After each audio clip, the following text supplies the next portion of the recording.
Check 1, 2. Where's that coming out of?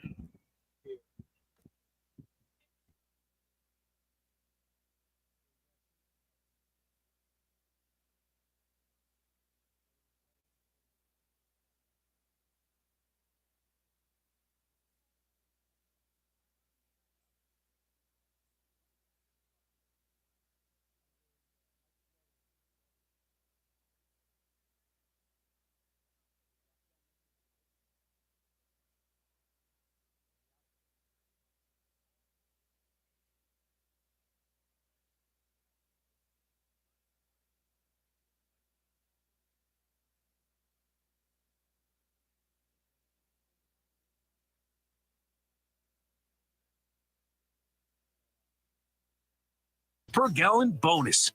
0 all month long. How about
The third pick in the 2025 NBA Draft, the Philadelphia 76ers select VJ Edgecombe from Bimini, Bahamas, and Baylor University. Yeah, he'd be a fit for Philly because the dude is a dog. I mean, he gets after it. He's a two-way player. He's an explosive athlete. Doesn't shoot off the bounce as well. Shoots pretty well off the catch. Can get to the rim. Very good in the open court. Plays really hard. Loves the game. I think he's a guy that Nick would like. Is he the scorer that Bailey is? No, he's not. You know, Trey Johnson might be. But, yeah, VJ is an explosive, hard-playing athlete. And a really good upside and could be a lockdown defender. That was Seth Greenberg on the Sports Bash Tuesday. The pick is in. It is VJ Edgecombe. He is the latest Philadelphia 76er. What's up, everybody? The Sports Bash is live. We are on site today at the Tuckahoe Inn. We are right on the water, so a little windy behind us. But you know what? There's no oppressive heat out here. It's actually kind of chilly on the waterfront as the Sports Bash is live today at the Tuckahoe Inn in Upper Township. What's going on, everybody? I'm your host, Mike Gill. Pete G is my on-site producer. How you been, man? We brought him out of the That's right. the hibernation off the football season. He has to recharge the battery. But a big event like today where we're going to do a little football, we have the Lombardi Trophy is here. The Lombardi Trophy is here. You can get your picture taken just in a few minutes. You'll be able to get that picture taken all throughout the show. And it is a sight to see when it comes out and you just see that Tiffany's thing and you're like, whoa, that is ours. We have it, the Sports Bash here at Tuckahoe Inn, right here in. Now, there's been a lot of conversation. Are we in Upper Township? Yes. But are we in Marmora or Beasley's Point?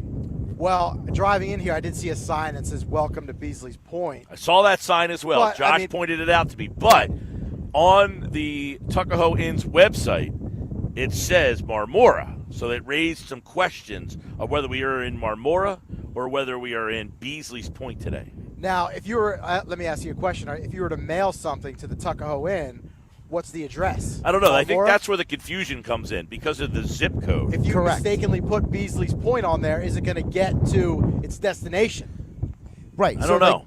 Well, for example, so for those who, like Mike Gill, have not lived in Cape May County for as long as I have, half the county has shared zip codes.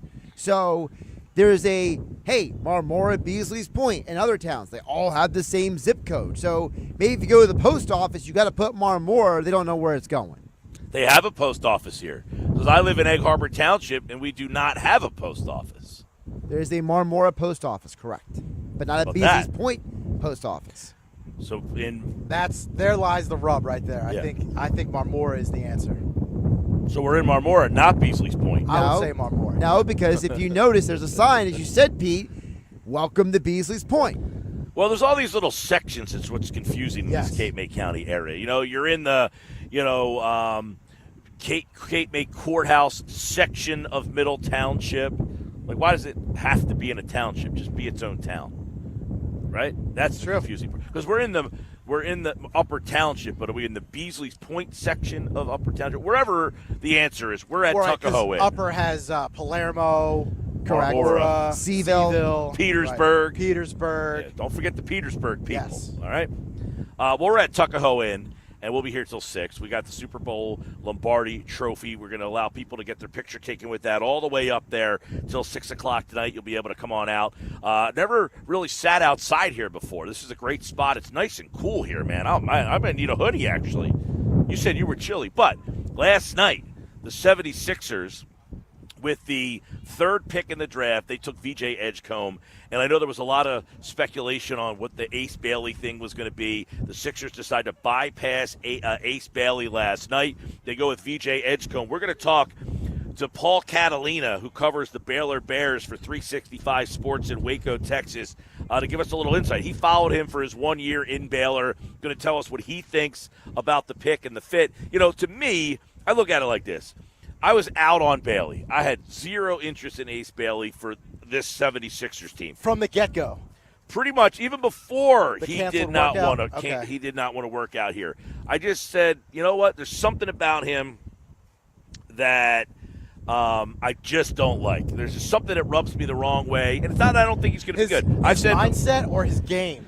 His game is fine, but I've said before, to me, he screams the guy who scores 25 a game on the team that wins 22 games. It's that part of it. It's not him, the player, in terms of skill. It's him, the mindset of what he wants to be. He wants to be the good player on the bad team. He doesn't care if he's the third player on the best team. He'd rather be the best player on the bad team than the third player on the good team. And that, to me, the Sixers need drama-free, right? They're in a situation where the Sixers need drama-free. The last 10 years of Sixer basketball, actually we're going past 10 years. This process started in 2013. I know there were people when the process started, 3 years into it, they're like, they've been losing for 10 years. No, that was just the crappy teams before they decided to pull the plug on it. And ironically, Drew Holiday is still getting traded. All those years later, Holiday is still getting traded. So we are now into the 12th. Actually, this is 2025. Yeah, so this would be the 12th year since the Drew Holiday trade, when they traded him and ended up drafting Michael Carter-Williams. So last night is kind of like, the beginning. The draft night was the beginning of said process, and here we are now in 2025, where they end up taking this guy. The big thing for me was this. The drama that they have had, starting with the decision to trade Drew Holiday, because not everybody was on board with that. And that trade netting you Nerlens Noel, right? You get Nerlens Noel out of that deal. Didn't work out. Then the next year, you end up getting Joel Embiid. He doesn't play. Then you get Jahlil Okafor. He turns into a bust. The entire thing has been story after story after story of busts, things that didn't work out, drama, burner phones, bad collars, guys getting hired, guys getting fired. There's been some good times in there. The team has had some good teams. There has been. Jimmy Butler comes to mind. James Harden had a great, probably, season when he was traded here. The first 3 years of the Ben Simmons era. Listen, right. Whether you like Ben or not, the first 3 years of the Ben Simmons era, you legitimately liked this team and thought, man, they might be able to win a championship when they mature. The problem was Ben never matured. And with him not maturing, the whole thing fell apart. Because Ben was the number one pick. He was the centerpiece of the franchise. When you had the number one overall pick, he's the centerpiece of it all. And unfortunately, Ben did not work out. The 3 years he gave you, you had tremendous teams, a lot of fun, but it just didn't work out. The next thing that happens after that is he gets traded, Harden gets here. Harden gets traded, now you have this whole thing. This team is in a spot where they cannot afford to draft a guy who did not want to be here, or draft a guy who didn't have the right mindset, draft a guy who was a me-first player. They needed a guy who says, look what we have here, I can fit into this, and I can make this team better. Now, a lot of debate. Can VJ Edgecombe step in right now as the third overall pick in the draft? When you draft the number 3 overall player, your mindset is this guy's going to change the team. And he's going to start right away. I don't think so. Yeah, I don't know that he starts right away. But look at what Indiana brings to the table right now. I look at VJ Edgecombe, and I think of the Indiana Pacers. And I look at what they did with Halliburton and Neesmith and Nembhard and Mathurin and that group of guys. All of them could coexist, and you just have constant speed and energy. And this guy, what does he bring to the table? It's something the Sixers lack. It is a perimeter dog defender. His comments last night were outstanding to hear. Hey, I hate watching other people score. I can't stand watching other people score. So why not be great at something? Be great at defense is what he said. And is he going to be – look, when we think of the draft and a guy to change the franchise, what do we always think of? We think of offense, right? In the society that we live in, the sports society that we have, we think of offense first. Or at least a two-way player who can dominate both ends of the floor. Well, that's a superstar. Right. When you are that level of player, you are a true superstar. But ultimately, whenever we think of drafting a player, it's always, can he score? Can he shoot? How many points a game? Can he hit the three? And if they're not that player, we don't look at that guy as a quote-unquote star or a guy who can change the franchise.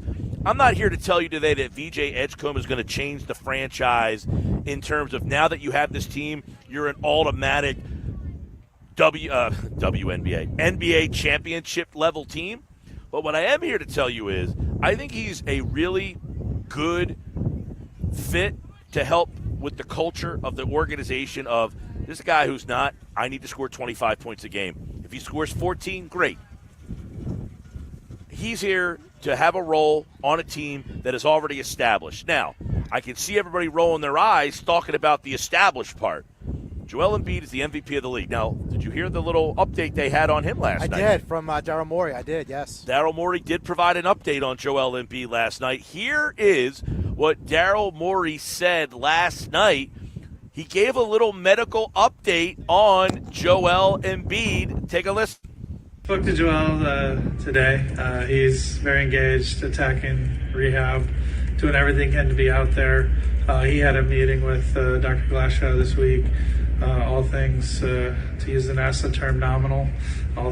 Things are going well and expected, and we expect that to continue. So, ready for camp? Yeah, I mean things are on track to be ready right around there. So, listening to Daryl Morey there, he said things are on track. Did he have to say there, around, quote unquote, right around there? Right around there. Did he have to add that caveat? So he won't be there maybe day 1, maybe day 3? Did that Daryl Morey update provide any clarity to anybody? I guess it does, because Embiid, I mean, he's been radio silent since, I can't remember the last time I heard from him. But you know what? Embiid. Forget hearing from him. Isn't that the best thing? Like, I know everybody – here's where the Sixers messed up. They said they'll be 6 weeks. They haven't provided an update past the 6 weeks. They should have never said that. They should have just said, listen, we need radio silence. This is what we need. We need radio silence. This team needs radio silence. They shouldn't have said we're going to give you an update in 6 weeks and then have it 8 weeks and 9 weeks and then you don't get the update. You just said it. I haven't heard from Joel Embiid. Guess what?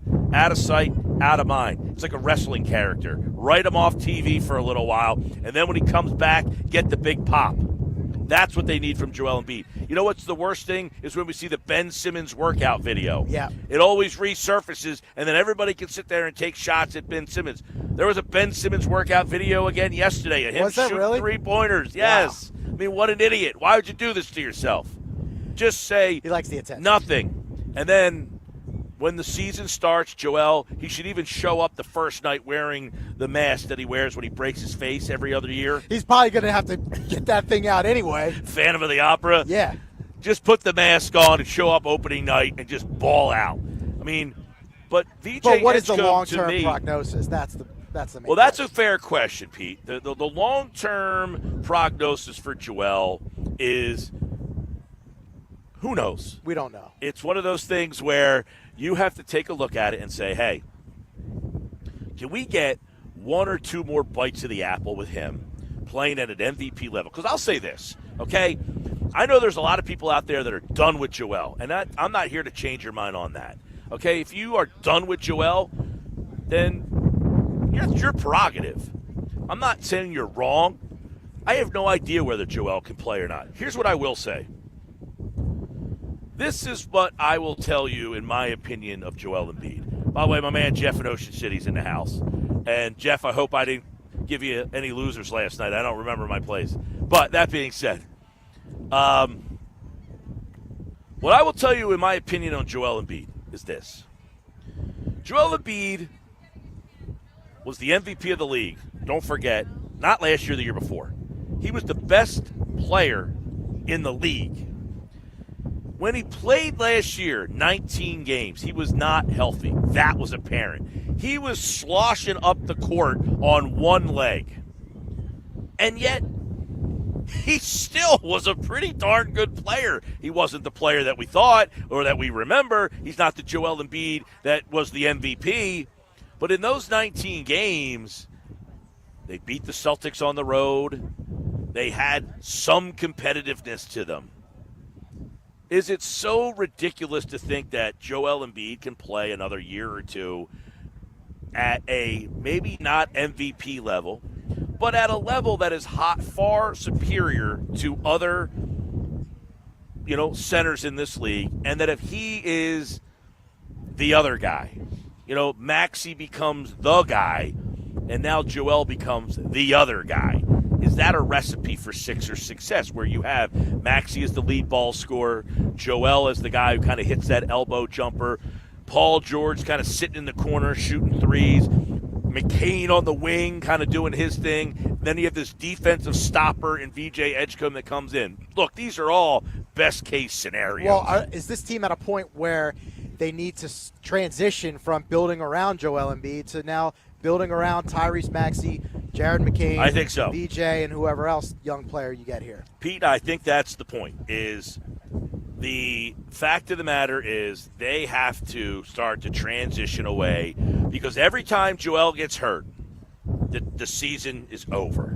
That's how important he is. When Joel gets hurt, the season is over, right? Anytime Joel gets hurt, even 2 years ago when they made the playoffs and Joel came back and they played and they lost to the Knicks, they were the best team in the East for the first half of the year with Joel. And then he went out and they barely made the playoffs. So they have to transition from a Joel Embiid-focused team to now a Maxey-focused team. And that's going to frustrate people in a little ways, but I'll tell you this. The biggest problem the Sixers have is that when Joel Embiid goes out, they center their whole offense around him. But there's nobody else in the league that can do what Joel can do. So when the other guy has to play Joel Embiid's minutes, he can't do anything close to what Joel does. So the whole offense looks clunky, out of whack, because you've built an offense around Joel Embiid's skill set. And instead, you build this offense around Joel Embiid, and you've got Andre Drummond out there playing, or Adem Bona, and they can't shoot elbow jumpers. They can't take the ball at the post and just kind of, back their way down. So you've now gone through training camp building an offense around Joel, and the next thing you know, he's out. And then you just wasted your whole training camp. They have to now build an offense around Maxey and then Joel is the secondary piece. And I don't know how you implement that and have Joel be a guy. Look, Joel Embiid is going to play this year. He'll score 25 points a game and probably lead the team in scoring again, I would imagine. But they need to now focus on Tyrese Maxey being the lead scorer. Well, are we entering hot seat territory for Daryl Morey and Nick Nurse? I think another season of winning 30 games. Well, I'll tell you this. Brian Windhorst said it last week. The team that drafts Ace Bailey has to have a GM that is secure in his job. And an owner who is patient. And guess what? Daryl Morey said, I ain't drafting that kid. I'll pass.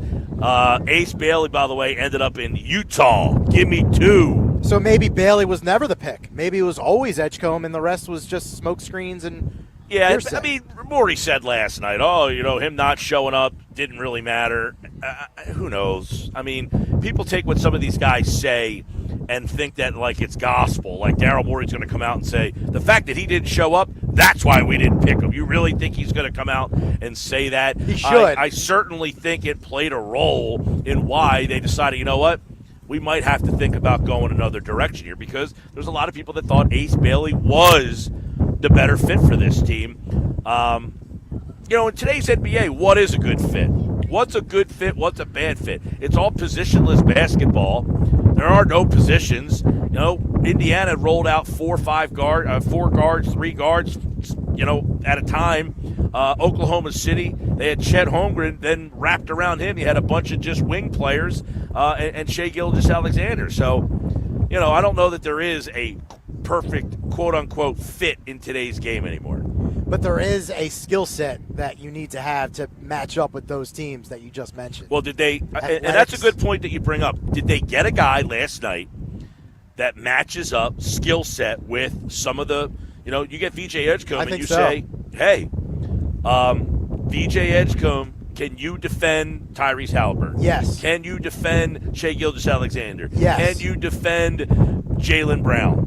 Yeah, yes. That kind of stuff. That's the question there. And are you athletic enough to match up with anyone on the court?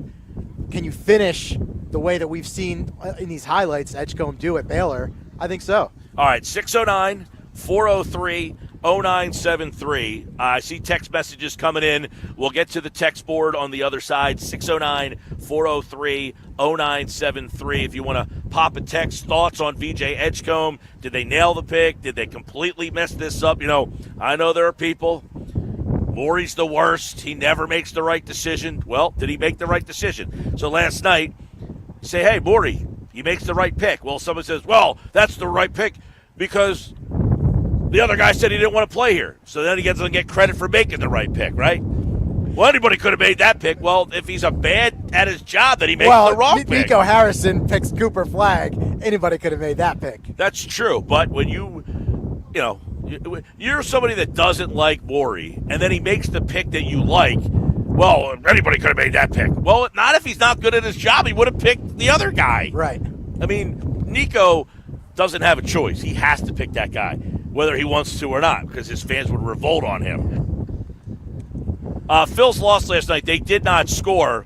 The Astros just said, we'll just throw lefty after lefty after lefty after lefty after you. By the way, it's now 20 innings of the scoreless streak. Right. Bottom of the first, Phillies did not score the top. So the Phillies' right-handed bats go silent again. Now, you did get a matchup late in the game where Josh Hader faced Bryson Stott. I was wondering if there was going to be a hitter in that spot. But, all these people always say, Rob Thompson and the Phillies, they only go by the book. They didn't go by the book in that spot. They let Stott hit. He actually hit one pretty hard last night on the ground. Thought that might have got through. But the Phillies' right-handed lineup loses last night. Tonight, or this afternoon, they've got the left-handed lineup. We'll see if they can scratch out a run with these guys. All right, Sports Bash Live, Tuckahoe Inn is where we are here in Upper Township. The Lombardi Trophy is on display. A lot of people already have gotten their picture taken. Stop on out, get yourself a nice cold one, grab some food. We're outside. It's nice, cool breeze out here. I'm telling you, you might need a little hoodie, right? Might need a hoodie out here. More Sports Bash coming up. Paul Catalina from Waco, Texas, 365 Sports. He's going to give us some insight on VJ Edgecombe. That's at 3 o'clock today. We'll read off your text messages next and react at 609-403-0973. That's next. This is the Sports Bash on 97.3 ESPN.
what they need in that locker room is competitiveness. Of course, that is the number one characteristic that every NBA organization is looking for. And he is tied, in my opinion, for the most competitive guy in this draft class with Cooper Flag. Both of these guys are elite competitors, and both do it on the defensive end first. That's why I think VJ fits perfectly with the Sixers. That was Corey Alexander on ESPN Radio's draft coverage last night.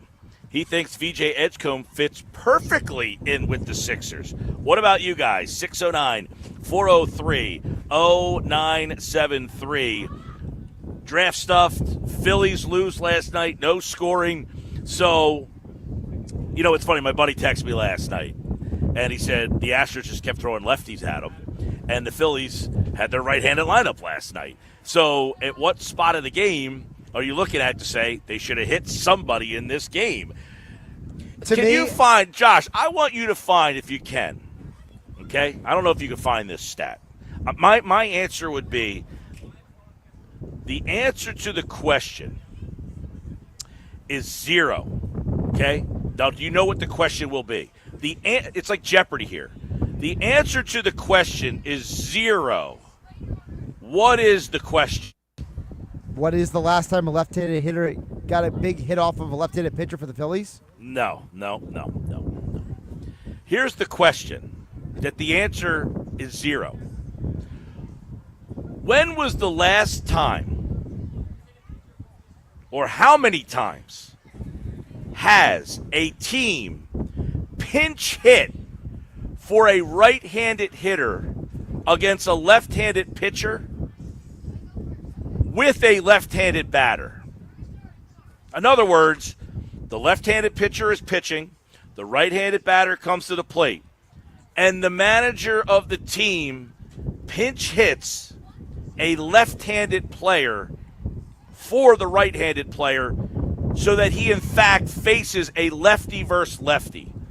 How many times do we think that has happened? I'm going to tell you, I don't know the answer. I'm going to tell you it has happened 0 times. 0. So anybody out there, I got morons telling me, you got to hit a lefty for one of the right-handed hitters. You find me an example of where, now I'm not talking about like Kyle Schwarber going up to hit for whoever happens to be playing for him. I'm talking about you know who.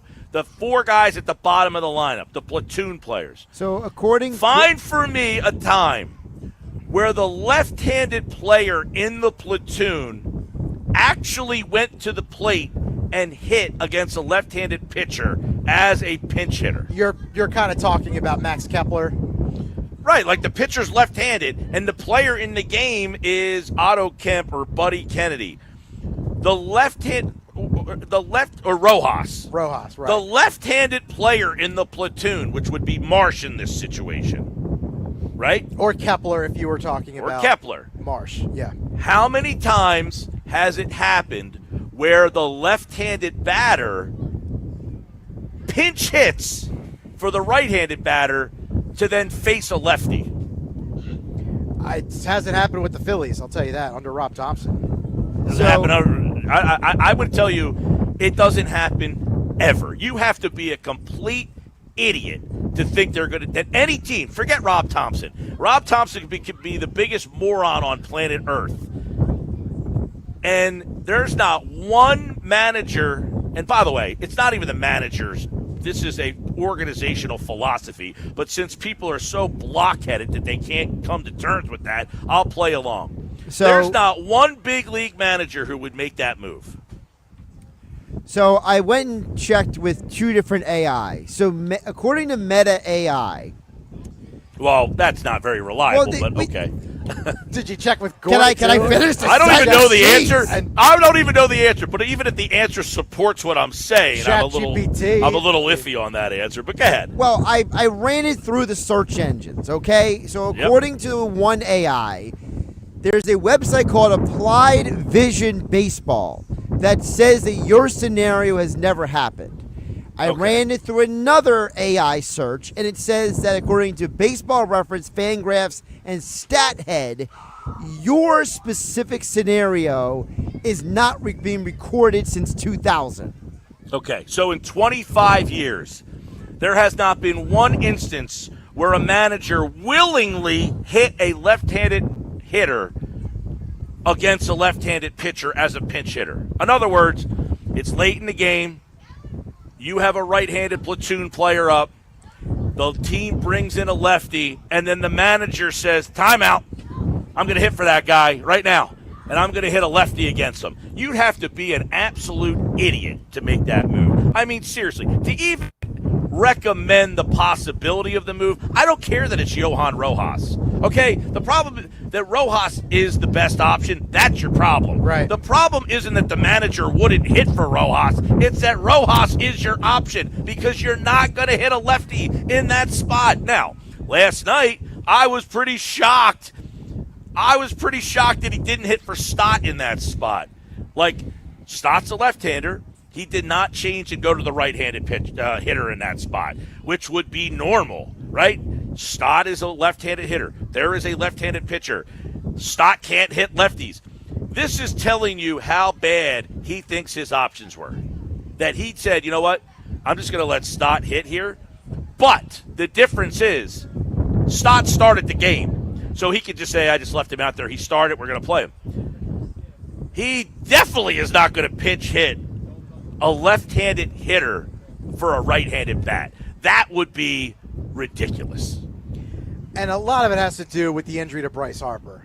I mean, we are stacked up against the wall here with no Bryce Harper because that you lose a valuable bench piece in a guy like Edmundo Sosa because he has to play every day. See, I disagree with that one point part, Pete. It's not because he's on Bryce Harper.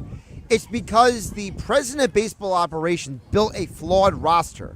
You have given the manager a roster that lacks the adequate depth of players who can be acceptable, reliable people in these situations. Well, you saw what Houston did last night. Houston just told you, we have no respect for your right-handed lineup, right? That's literally what they did. They said, we're not going to let you go to left-handed hitters here. Correct. Because we're just going to throw lefty after lefty. And you see what they did the one inning? They kept the lefty out there against the Phillies right-handed hitters. They weren't going to even budge. They said, we're not switching here. And then the Phillies lefties out there. And then the Phillies right-handed hitters couldn't get the job done anyway. Exactly. They threw the left-handed pitcher. He struck out Bohm with the bases loaded. Awful at bat by Alec Bohm.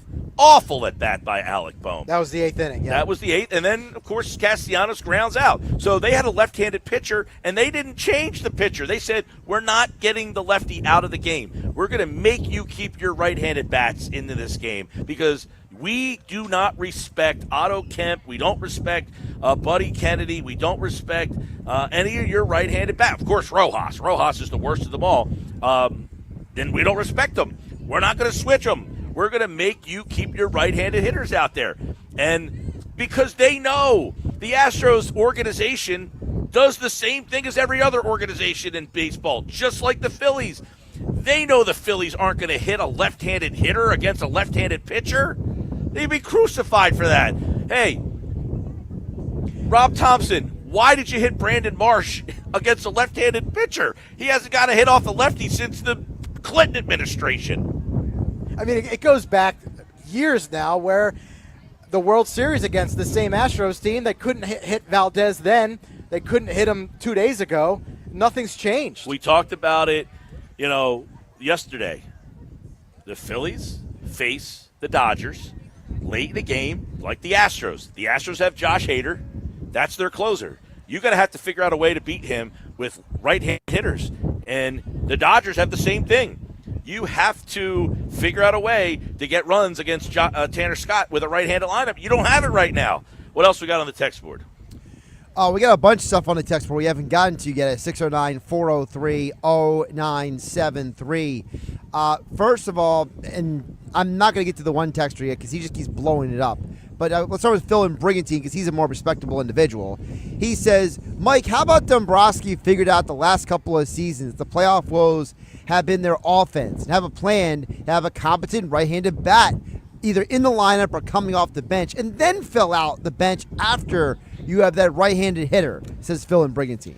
Well, listen, I mean, the whole Phil, the fact that they brought in Kepler first was the problem. They started this whole thing by bringing Kepler in thinking he could play every day. Now he can't play every day. and because you viewed him as an everyday player, you never got a compliment for him to play to be the right-handed bat.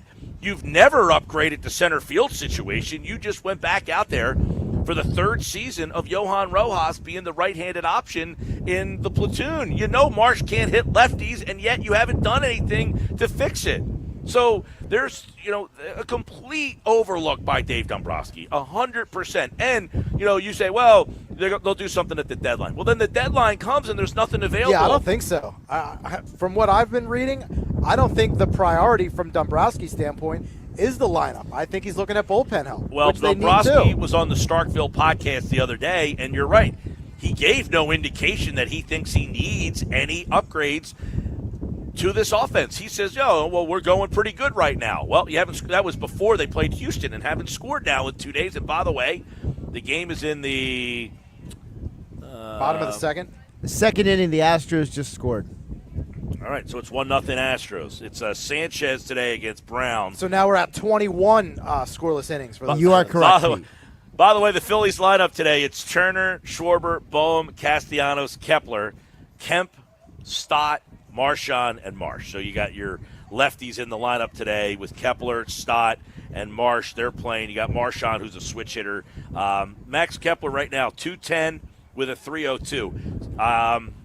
Brandon Marsh, respectable, 265 with a 347. It's unfortunate he can't hit left-handed pitching. Bryson Stott, 241, 310. Somebody told me yesterday that the lefties actually hit left-handed pitching at a higher mark than Johan Rojas, and I just took for granted that was accurate. Then I actually looked it up, and it's wrong. Rojas has the highest batting average against lefties. It's terrible, 232, but it's still higher than Marsh, Stott, and Kepler. It's all those bunt for base hits that he's getting. Well, I said all the time, listen, do I think Johan Rojas can hit? No. Do I think he's good? No. But what he does do that the other three can't is he'll get on base by accident. The other three will strike out. He might get on base by accident. In other words, Hader throws so hard that Rojas sticks his bat out and the ball flares over the second baseman's head. Or he just swings and nubs one between the third baseman and the shortstop, and he beats it out. The other three guys, they're all going to strike out against Josh Hader. I know the end of that one. Strikeout, strikeout, strikeout. Now, you could say, well, Rojas struck out. Yeah, I get it. I don't want Rojas to hit in that spot. You know what I want? A better option than Rojas. I don't want to hit for Rojas. I want a better option than Rojas. There's still a place on the team for Johan Rojas. Out of the 25 guys you're allowed, Rojas should be one of them.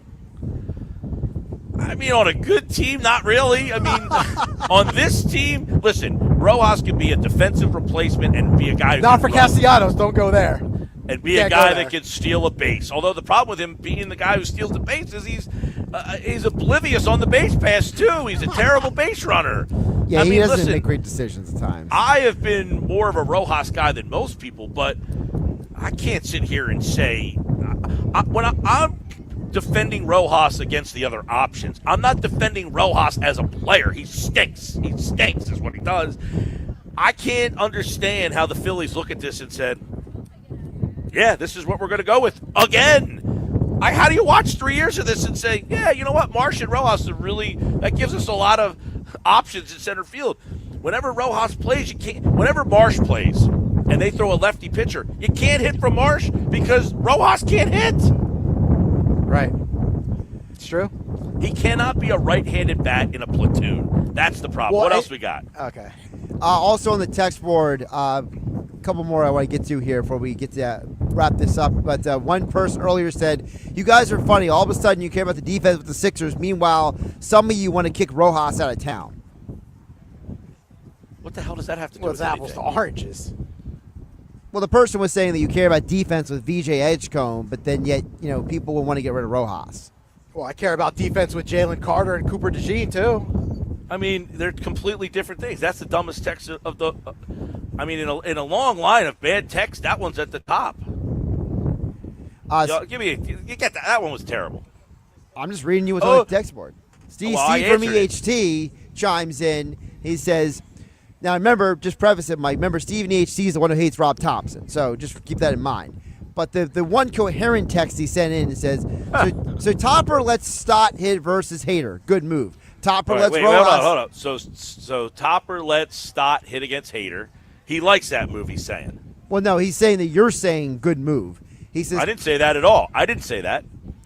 I didn't say that it was a good move. I said I was surprised that he allowed Stott to hit in that spot because most people, like Steve in EHT, who doesn't have any brain cells, he thinks that Rob Thompson just goes by the book. Well, if he just goes by the book every single time, like Steve suggests, he would have hit for Stott there. I didn't say it was a good move. I said I was surprised that he didn't hit for Stott because, just like the night before, the guy says, did you think about hitting for maybe anybody in that situation? And he said, no, not really.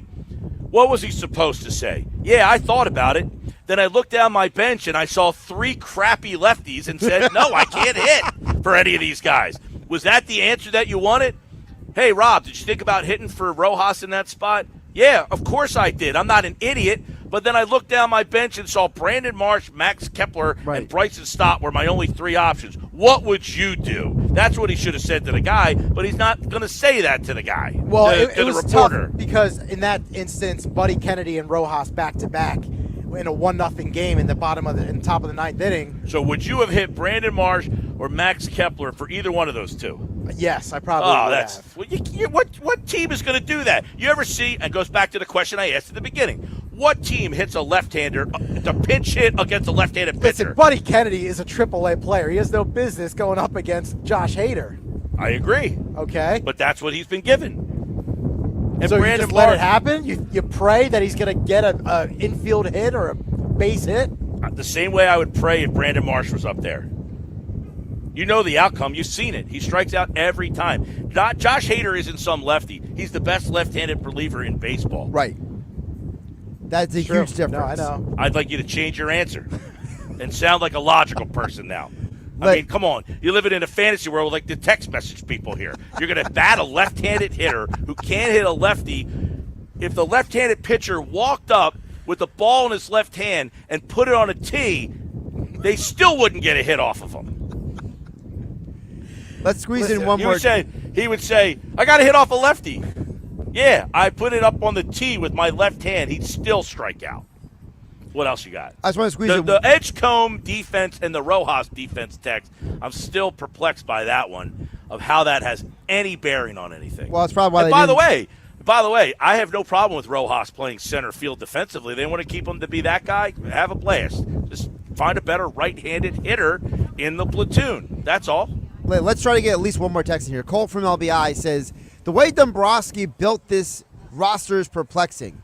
You invest all this money and resources in the guys like Nola and Luzardo and Wheeler. Then you bring in Walker. He says, that's a lot of assets for pitching when you could have used some money for a bullpen arm or maybe go out and get a guy like Bregman this offseason. That's from Cole and LBI. He's not wrong. I mean, they went out and made one trade this offseason. They got another starting pitcher. I mean, you could make an argument that right now you don't need Luzardo. You have Abel and Painter pitching. And that brings up the Kyle Schwarber future. Are you going to give over $100 million for a DH? 609-403-0973. In 1 hour from now, it's the unsportsmanlike moment of the day. 3 o'clock, we're going to talk to Paul Catalina, 365 Sports in Waco, Texas. He covered VJ Edgecombe. What did he see from him? And does he think he's a good fit for this Sixer team? Phillies are down 1-0 to the Astros. We'll keep you up to date on that. Yeah, I got thumbs down too. Boo! By the way, the lineup today, as we told you, Turner, Schwarber, Bohm, Cassidy, Kepler, Kemp, Stott, Marchand, Marsh. More Sports Bash. Live at the Tuckahoe Inn, Beasley's Point, Upper Township. The Lombardi Trophy is in the house. It's sparkling. Got my picture taken with it with a couple of the listeners. Stop out and see us say hello here on the Sports Bash Live on 97.3 ESPN.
All right, 2:54 coming up in just a couple of minutes now. I'm going to talk to Paul Catalina from 365 Sports in Waco, Texas. He covers the Baylor Bears and Big 12 basketball.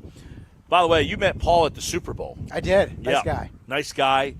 And it's funny, for the people who have listened to the show for years, I met Paul at the Super Bowl in 2019, and he worked with Q Myers, who is now Q from Joe and Q. That's how I met Paul. And Q Myers had said back in 2019, we were in Miami at the Super Bowl, and he said, you know, you two guys kind of look like each other, and we had the same outfit on. Same exact outfit. Well, here we are a couple years later, and the Sixers end up taking a guy that he covers. So Paul Catalina will make his Sports Bash debut next on 97.3 ESPN.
think that he can. I personally believe that he can. I think that, obviously they've got, other moving parts there and have to do that. But he was so dynamic from the first time I saw him. And before he ever played for Baylor, he was in the run up to the Olympics last year playing for the Bahamas and not afraid to just take on these NBA players he was going against over and over and over again.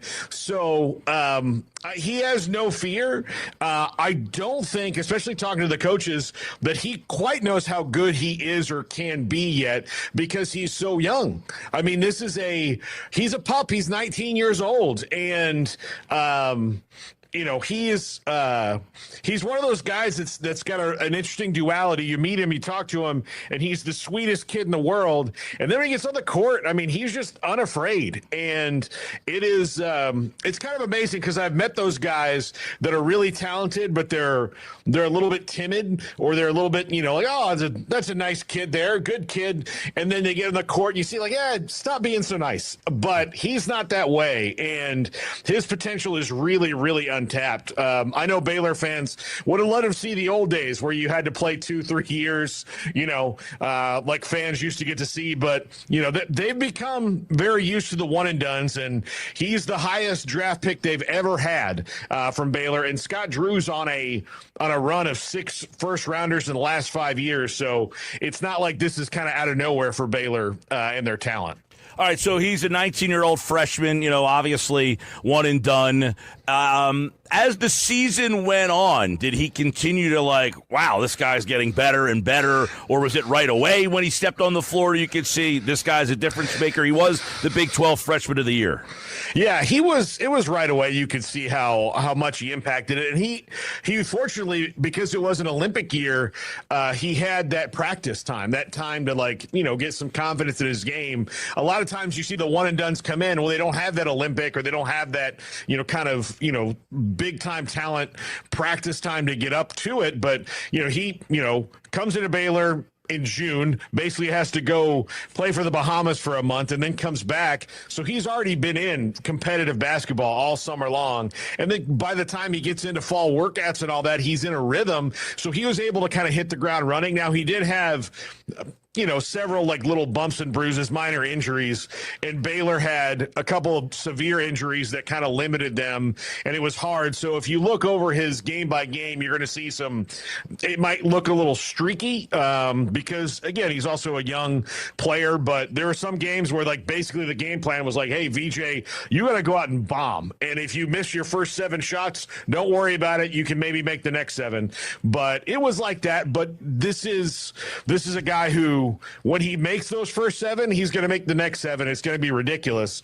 I think the comparisons to Dwayne Wade are very, very fair in the way that his game is styled. Now, will he be Dwayne Wade? That's very lofty, but I do think that's fair to say this is who he can be, when he puts it all together. Well, he has talked about, his offense, 15 points a game, but that is not what he is kind of known for. He can score, but it seems like Philly is an interesting fit for him because they have Joel Embiid, they have Paul George, they have Tyrese Maxey, Jared McCain, who was drafted last year, could score as well. It's almost like a team that's not looking at him as the third pick and saying, please come score for us. So does this team, this fit, make it feel like a good spot for him? Yeah, I actually do, because you don't put expectations on him. He has maximum effort on both sides, and so you can kind of focus on getting him better defensively. And he's not bad. He's super athletic. He just doesn't know what he's doing yet, right? So there's going to be things defensively that he's going to learn, over his time there that's going to make him a better player. And then if he focuses on that, then the offensive part, I think, will probably just, one day, a year or so from now, you're going to look up and go, holy crap, did he just score 38 points? Because he's now relaxed and he's just able to go out and play his game. So I think it's going to happen fast with VJ because he's that kind of basketball workhorse. And if you're not telling him please go out, it's not like he's there to be the savior of the franchise.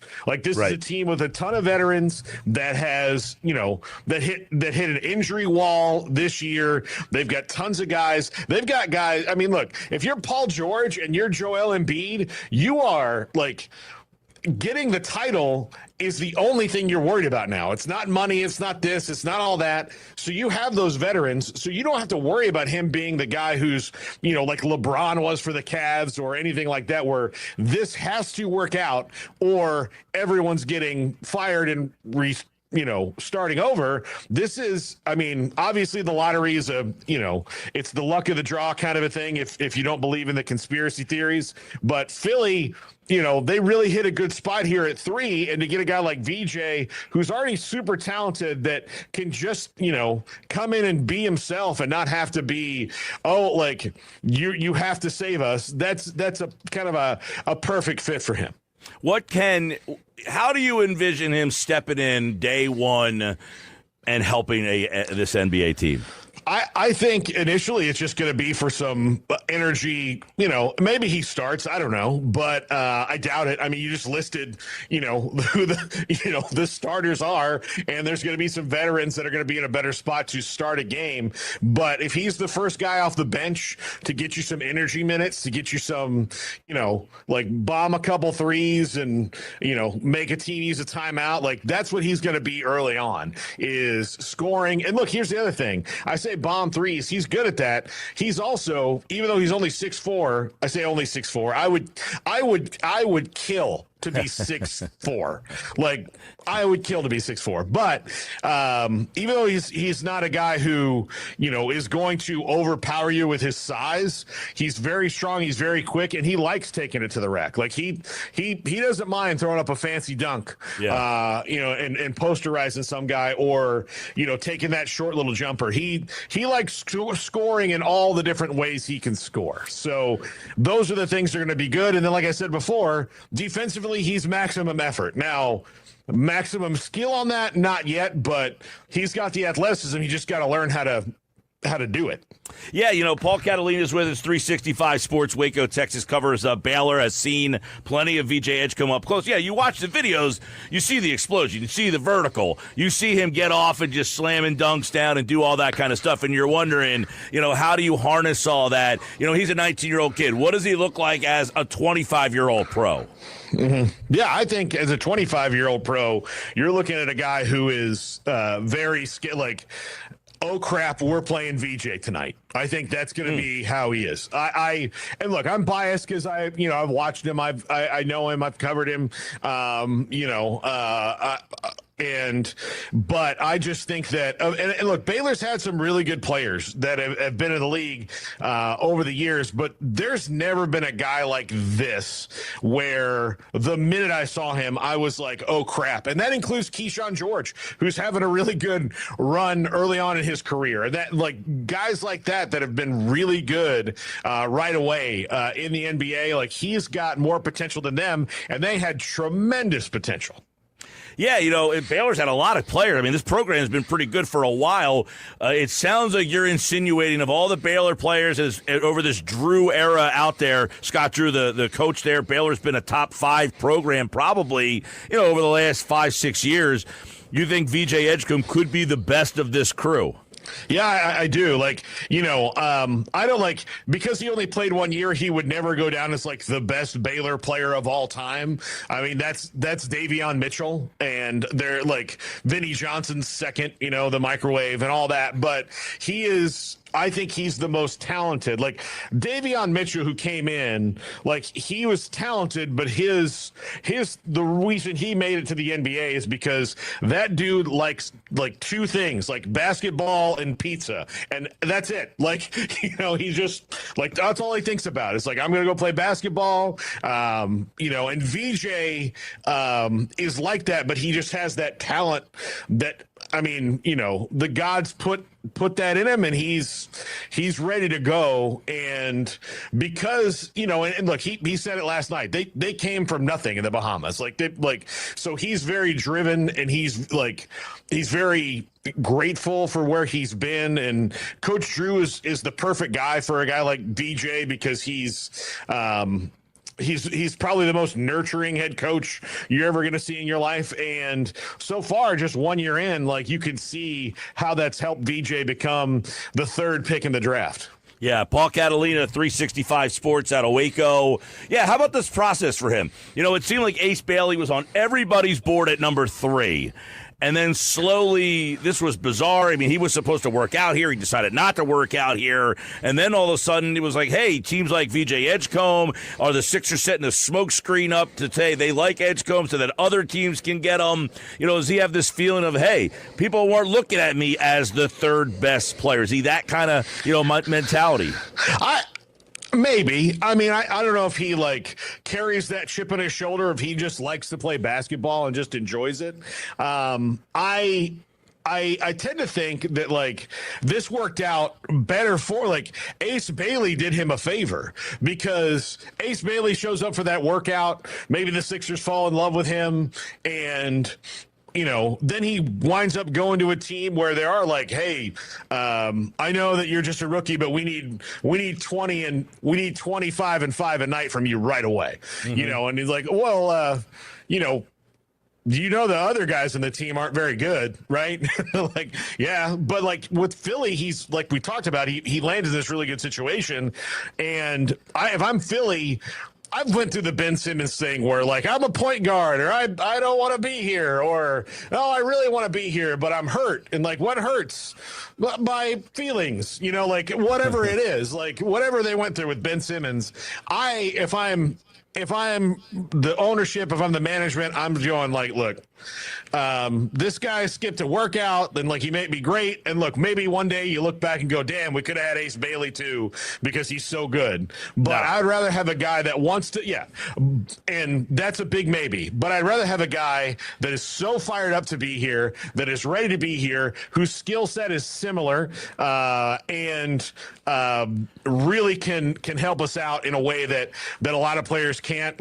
That's why I think it's the best fit, and I think Ace Bailey did him a good favor, because heck, you could wind up with the Wizards or something that are, I said all along, Paul, I think that Bailey is the guy that scores 25 a night on a 27-win team. He just seems like that kind of guy. Hey, I'm cool in Charlotte. I'm cool in Washington. He ends up in Utah. As long as I get mine, I don't care what our record is. That's the feeling there, where Edgecombe has said right off the bat, I'll come off the bench if they need me to. I'll start if they need me to. Whatever they want me to do. I don't have to score. If I have to play defense, he said, I hate watching other people score, is one of the things he said last night. So it sounds like he can step right in, have some sort of role, whatever it is.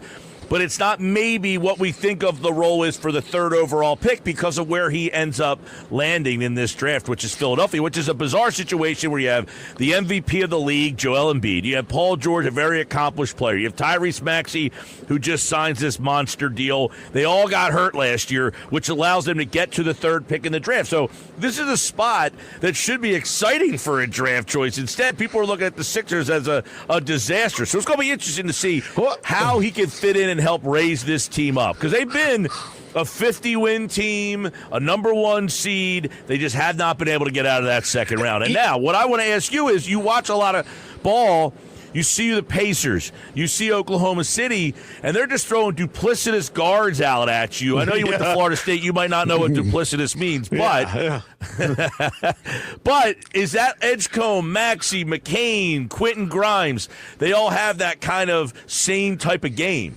Yeah, they do. They do. And so you've got all these guards that you can throw out. Plus, look, I don't know if people watched it last week, but Tyrese Halliburton ripped his Achilles tendon, and the Eastern Conference champion is going to have to deal with not having their best player. The NBA champion Celtics, who I know have no fans in your neck of the woods, are, they're up against every apron in the world, so they're trading off all their parts and starting over, essentially. And their guy also tore his Achilles, and he's out. So the East is wide open. So teams not only teams okay, you got Philly, who has this great draft pick, and their guys are all coming back healthy. Orlando has a shot to take a huge step forward, and Cleveland should have been they probably sitting there going, okay, well, now if we can get out of our own way, we've got another shot. So if I'm a Philly fan right now, I'm feeling pretty good as it leads into the offseason, and free agency hasn't happened yet. I mean, so we don't even know what kind of good role players they have, but when you talk about, okay, Maxey, George, Embiid, and then your draft pick is Edgecombe and Quentin Grimes, who they got because Nico Harrison is dumb. They got all that. They've got 5 guys that are going to be like really good players for you and really good in their role. So everything else that happens after that, I mean, they don't have to really get that involved in free agency. They can go and cherry pick, like, okay, we need a good 3-and-D guy off the bench. Let's go get that guy. Let's go get some help on the wing. Let's get another big man. And they don't have to worry about like where are the points going to come from, where's the defense going to come from, because they know. So that's why, like, if I'm VJ Edgecombe, outside of like Dylan Harper, who went right before him, he falls into a different kind of situation where that team is on the ascendancy and they've got some stars to build around. VJ Edgecombe runs in and, like, again, it's Joel Embiid's team. It's somebody, like, you don't have to be anything other than yourself year one in a team that should be in the playoffs if everybody's healthy next year. What is the team in the Waco area? You're like 3 hours from Houston, right? Yeah, we're 3 hours from Houston. We're 3 hours from San Antonio. We're 90 miles from Dallas. So most people are Mavericks fans. I'm a Spurs guy, personally. And then we've got I would say the Spurs and Rockets are pretty evenly split here on the pie chart. And then the Mavericks are probably, it's like 50 and then 25 and 25. So okay. Yeah. So were there the 2 teams that are in your region were the first 2 picks? Yeah. Anybody suggest that Edgecombe should have gone probably not 1, but 2? I would have loved to see it because Jeremy Sohan's down there already with the Spurs, and I thought that, like, maybe VJ might be a little better fit than Dylan Harper, given that Harper and Stephon Castle are kind of the same guy. But I trust in the front office down in the Spurs, and so, because here in Jersey, they would have preferred the Jersey guy stay here, and then in your area you could have kept the Baylor guy, and then we would have all been happy. But it worked out. People are happy about Edgecombe here. Paul Catalina, 365 Sports out of Waco, has covered Baylor basketball, Baylor sports. Now, it's funny because Paul and I have met many times at the Super Bowl. Here's our first meeting. We'll put it up for the people watching on the YouTube and X platform. There's Paul and I, a couple of young kids, meeting in Miami at the Super Bowl right there. Yeah. And that was 2019, right? Yeah. 2020. It was right at the beginning. Yes. It was the COVID-19, and then it was the 2020 season, 2019 season. Yeah. So that was before they forced us inside, and I had to gain all this weight to sustain myself. So there's our first time we met. Now today, I see that you are in your home studio there, and I said, your house is exactly the same as my house. Yeah. This is creepy how similar, like, not only do we look very similar. Not only do we look similar in this photo, we happen to have the same outfit on this day, which at this time we had never met and did not know each other. No, we were you were like 2 tables back from us. Yes. In Miami. Well, just to give people a little insight, Paul at the time was doing the show with Q Myers, who is our midday host now, Q with Joe and Q. Paul had worked with Q, and I had known Q from the draft, and then he introduced me to Paul. We said, hey, we're wearing the same outfit. And then he's like, and you both look exactly alike. Yeah. Here we are in 2025, and I see you in your home studio, and I said, hey, your house looks exactly the same as mine. It's weird. We probably need a scientist to break all this down. Someone like a behavioral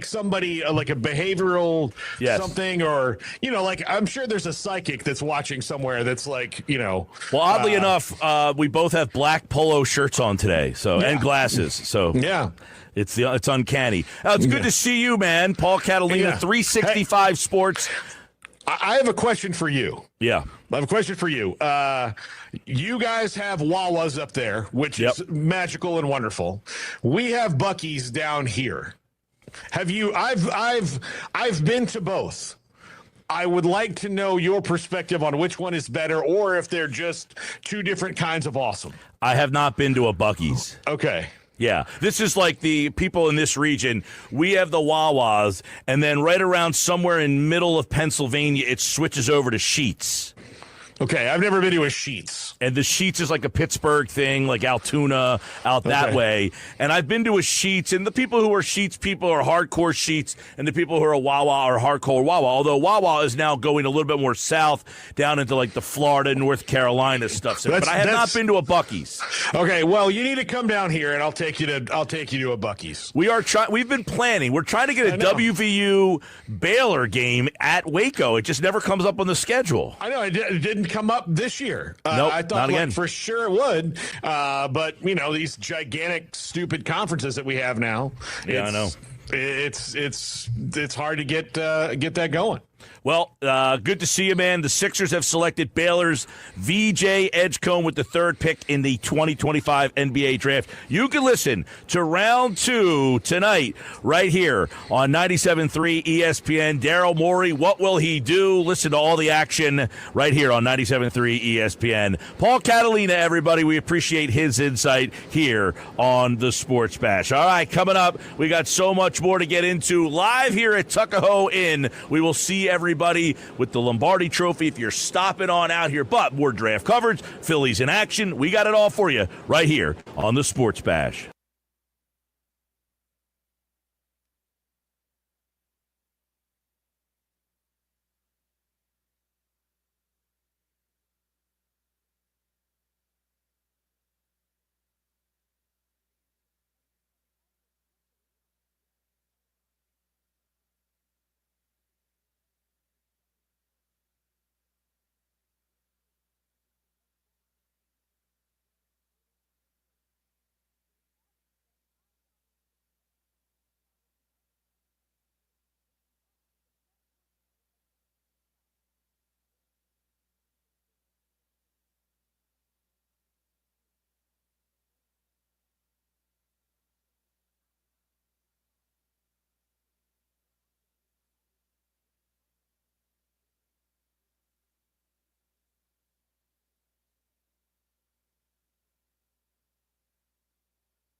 All right, 328 Sports Bash is live at the Tuckahoe Inn. Now, I got the affirmation here. So they told me I am actually in Marmora, but Beasly's Point. So I don't even know how to take that answer. I am in Marmora, but in Beasly's Point. That's what I was told. So I'm going to go with that. So we have multiple texts. So Chuck in Marmora says you are in Beasley's Point. Oh, Chuck in Marmora. There you go. Okay. Rico says it's good to hear Pete G on the radio again. He says, by the way, you are in the Beasley's Point section of Marmora. All right. Thank you, sir. We have another texter says, you're in Beasley's Point because I used to live there. Whatever that means. Okay. Now, I'm just telling you, the woman I talked to, she's pretty high up here. Right? Pretty high up. She said Marmora. So, again, when you want to mail a letter to the Tuckahoe Inn, you got to put Marmora on that letter. You have to. I don't know. Everybody has got a different opinion on that. By the way, shout out, I don't know if you people that were here. So the woman walked up to me, Carol. She's been listening to the show. She had a picture of me and my old co-host, Todd Rank, doing the show in 2014. She showed me the picture. We were doing a live broadcast at Burke Motor Group that day. She happened to be there. She's been listening that long, and she said she saw Wilt Chamberlain play in person. How about that? That's unbelievable. Carol, thanks for stopping by. She got her. In fact, she asked if she can get a picture taken with me, and I said, well, what about the trophy? You would almost see tears coming out of that lady's eyes. And she shushed me right to the side and went to the trophy. Now, that's the type of Philly fan who's seen it all. Yeah. The Well, highs, she invited the me. lows. She did invite me to be in the picture of the trophy. There you go. So I'm in the picture of the trophy with her. What a nice lady. Yes. That's a great story. All right. The text board is buzzing today. Phillies still haven't scored, right? Nope. That's 23 innings of scoreless baseball. I mean, Max Kepler is the greatest waste of $10 million of all time. I mean, that ball was right in the middle of the plate. He could have swung at it, and he just watched it go by. Actually, I think we're at 24. We are at 24, We are 24 now. That was the 24th inning. Yep. Well, I told you before when they signed Kepler, I don't know what they thought they were getting for the $10 million. Like if you said on the high end, Pete, if you were John Middleton, and I'm playing the role of Dave Dombrowski, and I said to you, Mr. Middleton, I got a great idea. I need $10 million.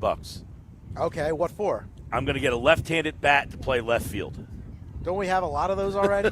Don't we have too many left-handed Well, batters? listen, I think he's going to do this. I can't even imagine what he would have said to try to sway anybody. I think he might do this. What? Hit 8 home. Well, he's got 9 right now, but hit 18 home runs and hit 210. Like, what did he think he was going to do? Hit 265 with 18 home runs and 65 RBI. Like, if that's what he did, would that even be acceptable? What if he was playing every day? He doesn't have. He can't play every day Well, because he can't hit lefties. He just can't hit lefties. No, I mean you see his numbers against lefties. Yeah, Can't hit them. Marsh can't hit lefties. Stott can't hit lefties. And yet I have people in the audience that want to pinch hit left-handed hitters against left-handed pitchers. You were one of them. I was. Well, because You want to retract that statement now. Well, listen, we talked about Buddy Kennedy. That's who you had up there at the get plate. it. I mean, he was facing Vineland pitching not too long ago. Listen, I'm And not Josh disagreeing Hader- with you on that. The Okay. Buddy Kennedy part of it is definitely in play here. But you still can't hit a left-handed hitter who can't hit a lefty. It's different if you're sending Kyle Schwarber up for Buddy. Like if Bryce Harper had the day off, then you might say, hey, for Buddy Kennedy, I'm going to put Bryce Harper up there. Not the 3 options you had, Manny, Mo, and Jack. That's what you had up there. I mean, the Phillies had the Pep Boys sitting on their bench. In a 1-0 game, by the way. Yeah, and by the way, they had Manny, Mo, and Jack on the bench, and you were replacing Manny, Mo, and Jack. You have 2 versions of Manny, Mo, and Jack, and they platoon with each other. Can't have that and expect to win. Well, you go back to the Mets series. That was a good series for the team. They scored a lot of runs. Now, of course, they were playing at Citizens Bank Park, but The big difference there. how do you explain the difference? I'll explain it to you. Of what this team Baseball looks is a like. game of failure. you can succeed for a couple days. But when you are Brandon Marsh, Bryson Stott, Otto Kemp, Max Kepler, the propensity to succeed over a long 2-week stretch is not there. Those guys hit 230 for a reason. You got to hit 23% of the time. So for 3 days, you feel pretty good. You're seeing the ball pretty well. You get a couple hits. Well, then the other 7 days, you don't swing the bat all that well, and that's how you get to 223. So, yeah, for a couple days, they hit the ball, but the averages start to come back into play here where you are a 210 hitter if you are Kepler, which means you only get a hit 21% of the time that you're at the plate. 21 is not good in this game. So he might get 2 hits in one day, which is kind of a rarity because if you're only getting 21% of the time getting hits and you get 2 in one day, you know what's about to come. A long streak of not getting any hits. And that's the case here. By the way, Kepler today over 2 with a strikeout. Marsh struck out looking earlier in the game. And they have 2 hits today, one by Castellanos and the other by Stott. Well, how much do things change when Bryce Harper finally returns? A lot, obviously. You put him in the middle of this lineup, I would imagine he goes back to that's a big question. Where does Harper go when he comes back? Does he hit 2, where he was hitting when Turner was the leadoff, or does he hit 3 and keep Schwarber in the 2 spot? Well, I think we can both agree that Stott, the leadoff experiment with Bryson Stott is over with. Oh, he hasn't hit leadoff in a couple of weeks now. Right. So Turner's the leadoff man. The question will be when Harper's back, where does he hit? Where does he go? I would probably put him at 2. Harper 2, Schwarber 3, Bohm 4. Yeah. I like the way Bohm's playing right now. See, that Bohm at bat last night was the one that people listen. I'm a target for Bohm, and I'm okay with that. But the Bohm at bats last night's the target right there. Now, my buddy says, I said, yo, your boy Castellanos came up, bases loaded, a chance to be the hero. He grounds out. He goes, well, what did Bohm do? I said, he did the same thing, but for a lot cheaper. Bohm makes $7 million, Castellanos $20. There's your difference. Don't see, people do this all the time. You know, people love to say, when you bring up a point and you don't like the point, you then turn it around and say, well, your guy does this. I didn't say my guy did a good job, but he's not making $20 million. That's the difference. Bohm and Castellanos are duplicitous players. One makes 7, one makes 20. Right. If you ask me to pick between the two, I'll take the guy that makes 7 over the guy that makes 20. I feel like I can get more value for 20 out of somebody else. I'll keep Bohm for 7, and I'll replace Castellanos if I had a pick.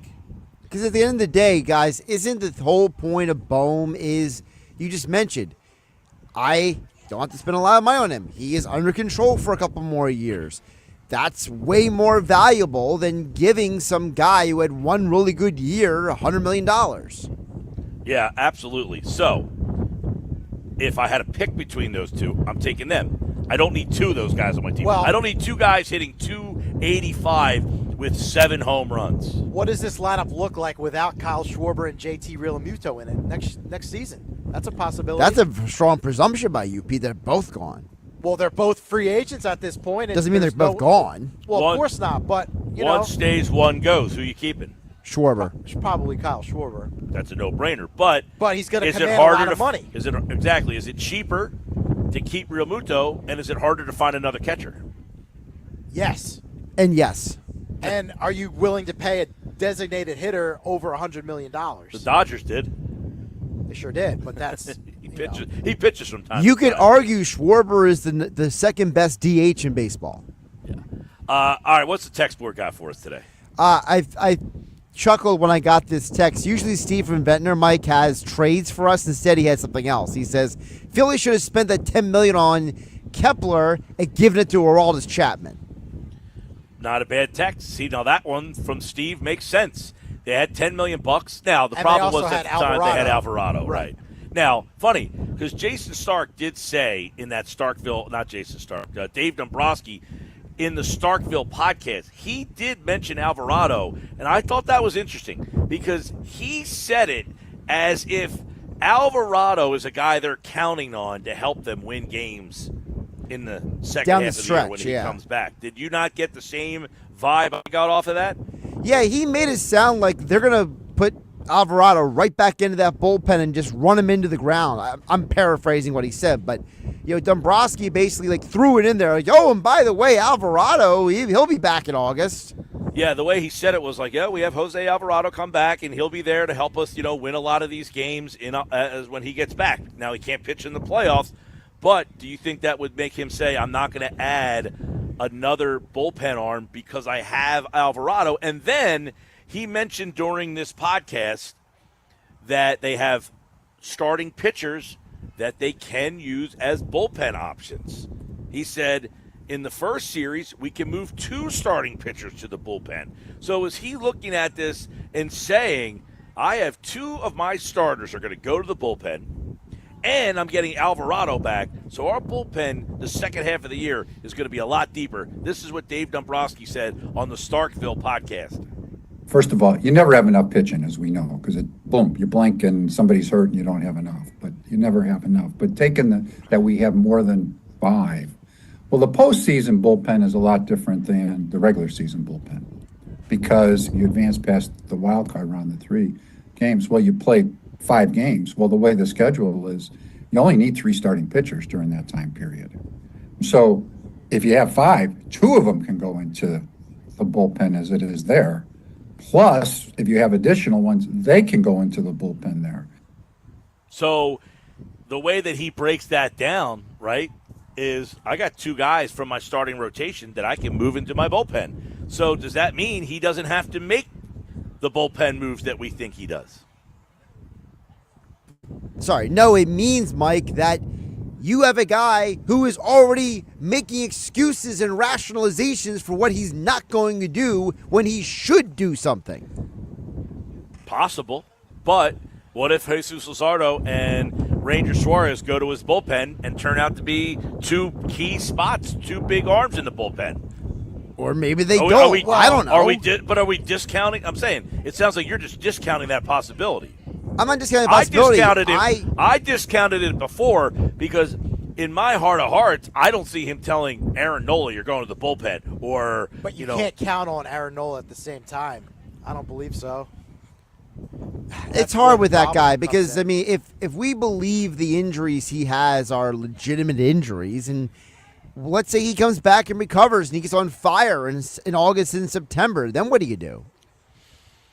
Well, it goes back to 2 guys are going to the bullpen. That would be a good problem to have, right? It would be a good problem, but it sounds like 2 guys are going to the bullpen. Who are the 2, and how do they decide who are those 2 guys? You got 3 left-handers in your starting rotation, right? Suarez, Sanchez, and Luzardo. So you would imagine at least one of them is going to the bullpen. Now, Christopher Sanchez hasn't pitched out of the bullpen in almost 2 years now. By the way, another great start today by Sanchez, too. So you could argue that Sanchez and Suarez are now pitching better than Luzardo. You can make an argument that Luzardo is the 4th guy of that depth chart. You can certainly make that argument. And look, it changes by the start, right? It changed like the first 4 starts. Look at McAble. Look at McAble. But the first 4 starts, right? You would say, well, Luzardo's the number 2. Right. And then. But that was April. Right. Now all of a sudden you're saying, well, Sanchez. Well, there was a middle period there where Sanchez was number 2. Now you're saying, well, how is Suarez not the second pitcher? By the way, it is the top of the 6th with 1 out, and the Phillies have yet to score. Now they have a man on first base, by the way. Marsh struck out. Marsh struck out? Oh, go figure. Just figured I'd let you know. Yeah, why don't we hit him for somebody? That sounds like a great idea. God, and listen, Marsh has done a good job recently, but he just can't hit against good pitching. Can't hit good pitching, let alone left-handed pitching. You got a good pitcher pitching today. Let me get the temperature on this. The Phillies get shut out for a 3rd straight game. People are going to go nuts, right? It's going to be anarchy. Yep. At the end of the day, if they don't score a run for the 3rd straight day, people are going to be the text board will be blowing up. People are going to be going crazy about this team. Does Dombrowski just stay steady and stay the course and just block out the outside noise and say, doesn't matter, I'm just going to keep doing what I'm doing? I don't think you can. Are you asking if they should make a move. Before the people revolt. I don't think they can wait another month before they do something if they continue this stretch. Today is June 26th. They have just over a month to make to the deadline. Can they keep this going with this team as currently built, with this platoon, right hand, left hand inadequacies? Can they keep this going for another month? I mean, if Harper comes back this weekend at Atlanta, and you think he's coming back this weekend? They've kind of said that maybe this weekend, or they got a nice homestand coming up next week. Probably expect him back then, but at least before the All-Star break, right? I mean, I don't know about that. I got different vibes than you must have got. Really? I don't. Josh, you think he's coming back this weekend? I think he's coming back when they get back home from this road trip. That's my working theory. Yeah, because I will say, Dombrowski said that the doctors have cleared him. Right. It is now like a pain tolerance thing for him. It's up to Harper, and Harper didn't seem like he's in any rush. I did not get the vibe from Harper that this is imminent. I would more be now. The All-Star break is what, 3 weeks from now? Middle of July. Middle of July, yeah. So right now you have the Braves series coming up, then you come home against the Padres and the Reds next week and weekend, and then after that you have the West Coast trip with San Francisco and San Diego, and then you have the All-Star break. So it's actually more like almost 2 weeks. So 2 weeks. My inclination would be I would bet more on that he would come back after the All-Star break than this week. Wow. So they better get their what together quick if they're going to survive until the All-Star break. Number one, I'll give you two reasons why. One, regardless if they get shut out again today, which we don't know, they're in the sixth inning. They're still in first place. Now, they're half a game up, and depending on what happens, they could be in second place. But my point on that is they were 3.5 games out of the standings a week ago, and then they were back in first place. Now, they beat the Mets 2 out of 3 to help get there. But my point is, as long as they're not losing ground to where it's insurmountable, I think they can let him kind of keep resting this thing so that he gets more and more time to let this thing kind of heal to the best of its ability. That's a fair point. I think now if you look at the bullpen and adding a piece there, maybe you don't want to wait till end of July. By the way, horrible strikeout by Schwarber, inning over. Schwarber's been really scuffling here, and they've been throwing a lot of lefties at him. I know Schwarber has done pretty well against lefties this year, but, ultimately, I know that what the numbers say, it's he struggles against lefties in terms he strikes out a lot. We're live at the Tuckahoe Inn in Beasley's Point, Marmora, Upper Township. Stop out. Lombardi's here. Picture taken. Yours to have. That's a nice photo right there. Got the Eagle Kelly Green. You a Kelly Green or you a Midnight Green? I am a Kelly Green guy. I wouldn't want to see 17 games of it, but maybe 3 or 4. I'm down with that. Stop out, get your picture taken. And by the way, tomorrow we will be in Ventnor at Ventnor Social, and we'll have the Lombardi Trophy in Ventnor with us as well. So stop out today. Tomorrow's a big day. Flyers draft. That's right. NHL. See what kind of moves they make tomorrow. And by the way, Sixers still have picks tonight. We can get into that a little bit later on as well. 35 overall. Sixers picked to 35 tonight. Edgecombe, we had a good conversation with Paul Catalina about that. If you're watching on the YouTube channel, you can go back and watch in the 3 o'clock hour. Paul Catalina from 365 Sports joined us. We're live at the Tuckahoe Inn with the Lombardi Trophy here today till 6 o'clock. Stop out and see us. Get your picture taken on the Sports Bash live on 97.3 ESPN.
I think the Ace Bailey camp was half pregnant. If you're going to manipulate the draft, manipulate the draft. I'm not suggesting I want players to do that. Yeah. But if you wanted to end up in Brooklyn, New Orleans, or Washington, you got to do something more drastic. And I'm not suggesting an 18, 19-year-old young man should be doing that. My belief is you are unbelievably fortunate with your hard work that it paid off, that one of 30 teams are going to draft you. And not only one of 30, one of the top 5, which means you're going to have close to set for life money. I don't want to see players make a mess. But if you want to get to the place you're going to get to, you got to make a mess. This was the worst manipulation of the draft that we've ever seen. Evan Cohen on Unsportsmanlike said that this morning on 97.3 ESPN. Said it was the worst manipulation of the draft that he's ever seen. You know, I don't know if it's the worst. I know some people have made – you see it a lot in football. You know, you see guys do things. Sanders dropped to the 5th round because of some of the things that maybe he did. I think Ace Bailey was just – look at last year, LeBron James Jr., Bronny James. That's a manipulation if I've ever seen one as well. And what Ace Bailey, I think, did was he basically no-showed. I mean, he was a no-call, no-show. But is he waking up happy today that he's a Utah Jazz No, he's not. player? You know why? Because Utah Jazz called his bluff. He said, that's not a place I want to play. And the Jazz said, well, guess what? You're coming here, and this is your place you're going to play. And if you don't like it, go find a place in Europe to go play. Yeah. So the worst manipulation is I'm not even sure Ace Bailey knows where he wanted to play. You know, he knew where he didn't want to play. His camp, from what we were hearing some reports of, they were asking for money to come work out. They were asking for money to go show up to these workout things. Like, completely bad information he got by his. It was his AAU coach, by the way, was representing him. There's your first problem right there. Pass on Ace Bailey.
97.3 ESPN presents The Sports Bash with Mike Gill. It's time for Football at 4 with Andrew DeCecco, powered by the Inside the Birds podcast. We're never satisfied.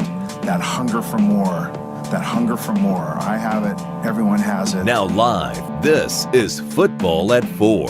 And Football at 4 is powered by the Inside the Birds podcast. It's brought to you by Bet365. Whatever the sport, whatever the moment, it's never ordinary at Bet365. Of course, Andrew DeCecco on a Thursday. We got a lot to dive into. Andrew's been cranking out some stuff over at InsideTheBirds.com. Make sure you check that out. And he's got his positional previews. And we talked a little bit earlier today about the article over at ESPN.com where Aaron Schatz mentioned one suggestion for every team to add between now and training camp. Let's first bring in Andrew DeCecco from the Inside the Birds podcast, InsideTheBirds.com, as he joins us on a Football at 4 Tuesday. Andrew, welcome back, man. How are you? How's it going, Mike? Great to be with you. As always, man, it's a fun time. We're getting ready for summer, but inside 1 month till training camp. That means July 22nd, back out there, grinding it out, getting ready for camp. You know, and many people look at this Eagles team. Let's start there, Andrew. Do you think this is a finished product before they get to the July 22nd report date? As of right now, I'm inclined to say yes. And listen, I've been a big believer in allowing the players that you've devoted time to developing to go out there and prove it with these extended opportunities. And then if you're not getting what you see or what you envision from those players, well, then maybe you look outside and try to get a reinforcement. But they've dedicated so much time to the different players that we've talked about that maybe a lot have questions about. So I think you want to see what you have there first. All right, Andrew, if they do something outside of the organization and say, you know what, let's bring in another guy, is there a spot where you would say they don't need to, but if they do, these would be the spots? Yeah, so there's really two spots, and they're both on defense. I would say at linebacker. They're extremely light there at linebacker. Obviously, Jihad Campbell is due on the field sometime in August, and Nakobe Dean has an uncertain timeline. So, Mike, they really just have Zach Bond, Jeremiah Trotter Jr., Dallas Gant, and Lance Dixon, who's a rookie free agent out of Toledo. So they really need just another body there to handle some of these reps in training camp. You can't go into camp with just 4 healthy players at that position just for rotational purposes.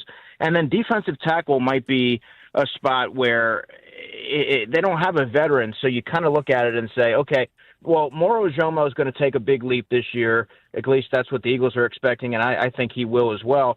Jordan Davis, there's a lot of eggs in that basket, and him being able to play more than 37% of the defensive snaps, which he played last year. But if you need another player to supplement in, especially if you don't believe that Ty Robinson's ready to take on a sizable workload, well, then an experienced defensive tackle just to add depth might make some sense. You know, it's interesting. Pro Football Focus just put out its unit rankings. They have the Eagles linebackers number 1. Now, I think that's based on Nakobe Dean's grades from last year. And here we are saying, well, they could possibly use another guy there. But a lot of this is predicated on wild cards. Dean and his injury. And then, of course, you got a rookie in Jihad Campbell who's also hurt. So while they haven't had the number 1 unit last season, it's still a fair question mark.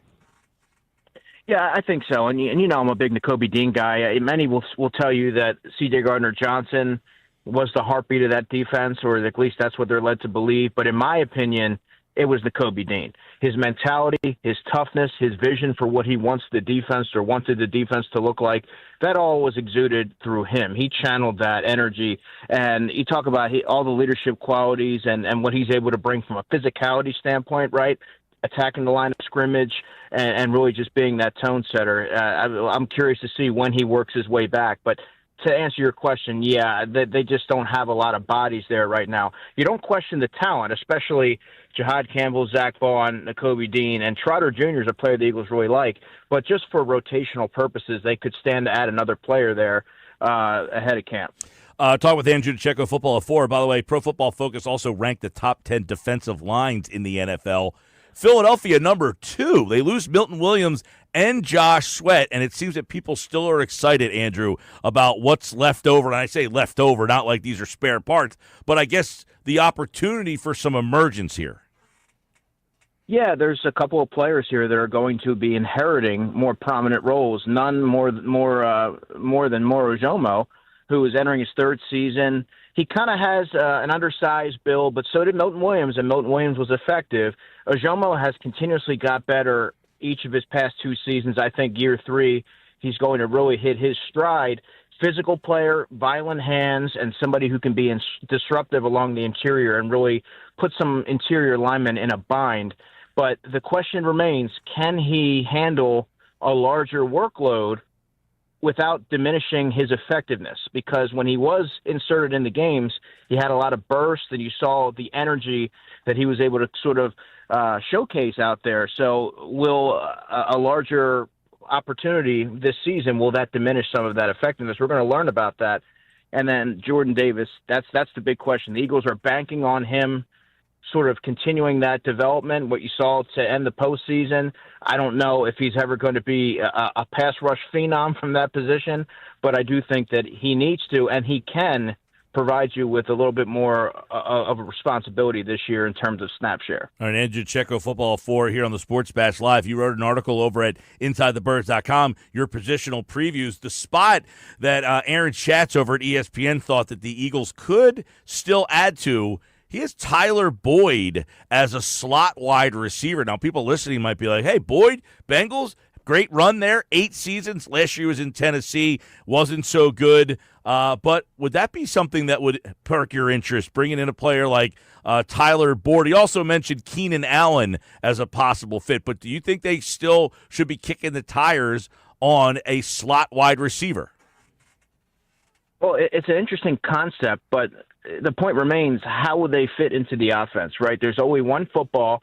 They already had a difficult time getting the ball to Dallas Goedert.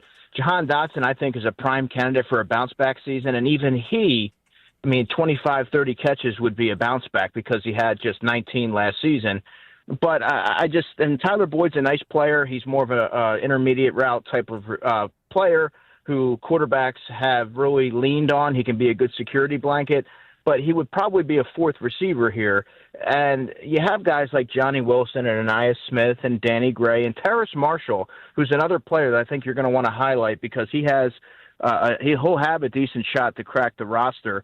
So they have some bodies there. I don't know that you make a move at that position, Mike, until you're certain that the players that you have already in the fold aren't able to step up and seize that opportunity. Right, so you got Brown and Smith. We know that. Dotson seemingly is the lock to be the number 3. And then after that, you've got this whole group of guys. Is there somebody in that group that we don't know a lot about that you are definitely going to be keeping an eye on?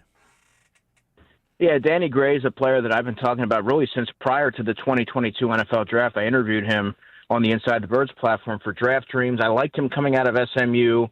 He didn't really reach expectations there with the 49ers. He was a 3rd-round pick, picked 105, I believe, back in 22. And injuries played a part of it. But talking to him last year, you got the sense that he had this different perspective, seeing things differently. He mentioned that he probably would have done some things differently or approached it differently with the 49ers. And he was really focused on getting better. And he has no lack of confidence. He said, if I was here last summer for a training camp, you better believe I would have made the 53-man roster. And he said, I'm not arrogant. It's just the amount of confidence that I have in my skill set and my ability. And he's also a player that, folks may not know this, but when he was on the scout team last year, he was often tasked with emulating the top receiver of whoever the Eagles were playing that week. And Jamar Chase was a player that he had to really study that week for an example. And he would give the starting secondary fits throughout the season and really prepare them for what was to come. So you see the skills. Maybe he's able to put it all together. Of course, now he has that continuity with Kevin Patullo, who was the pass game coordinator last year, and wide receivers coach Aaron Moorhead. The ability, you can't deny it. He runs a 4.33. He looked pretty good in OTAs. He catches the ball well, and he has good quickness. But now it's about where can you showcase your value, because they have vacancies at kick returner. He repped the kick returner in practice last year. He also did that in practice from what we saw from the media-attended OTA sessions.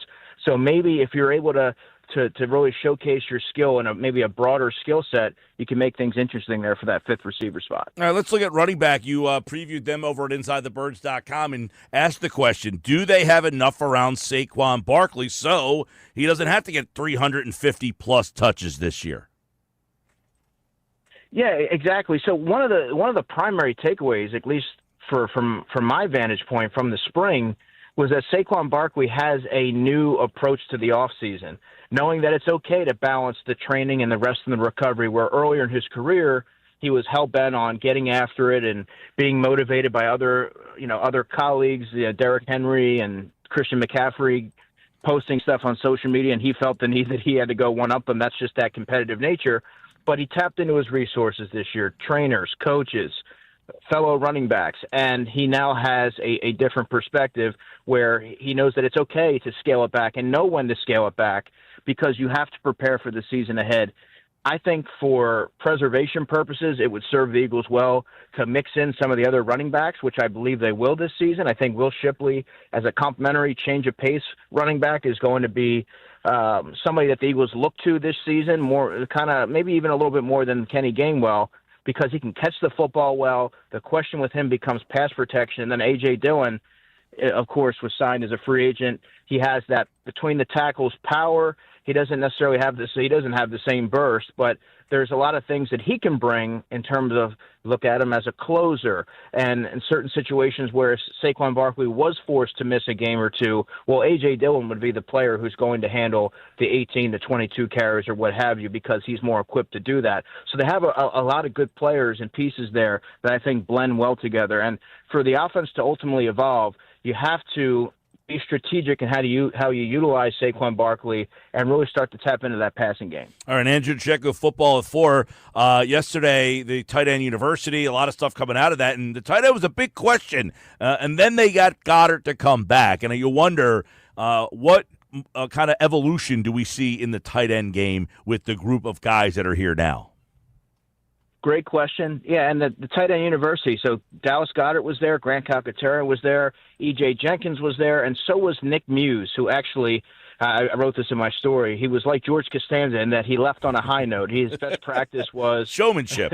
His best practice was mandatory minicamp, where he had about 3 splash-worthy plays, including a touchdown in the red zone, and one where he sort of extended like an outfielder and was parallel to the ground from about 25 yards out.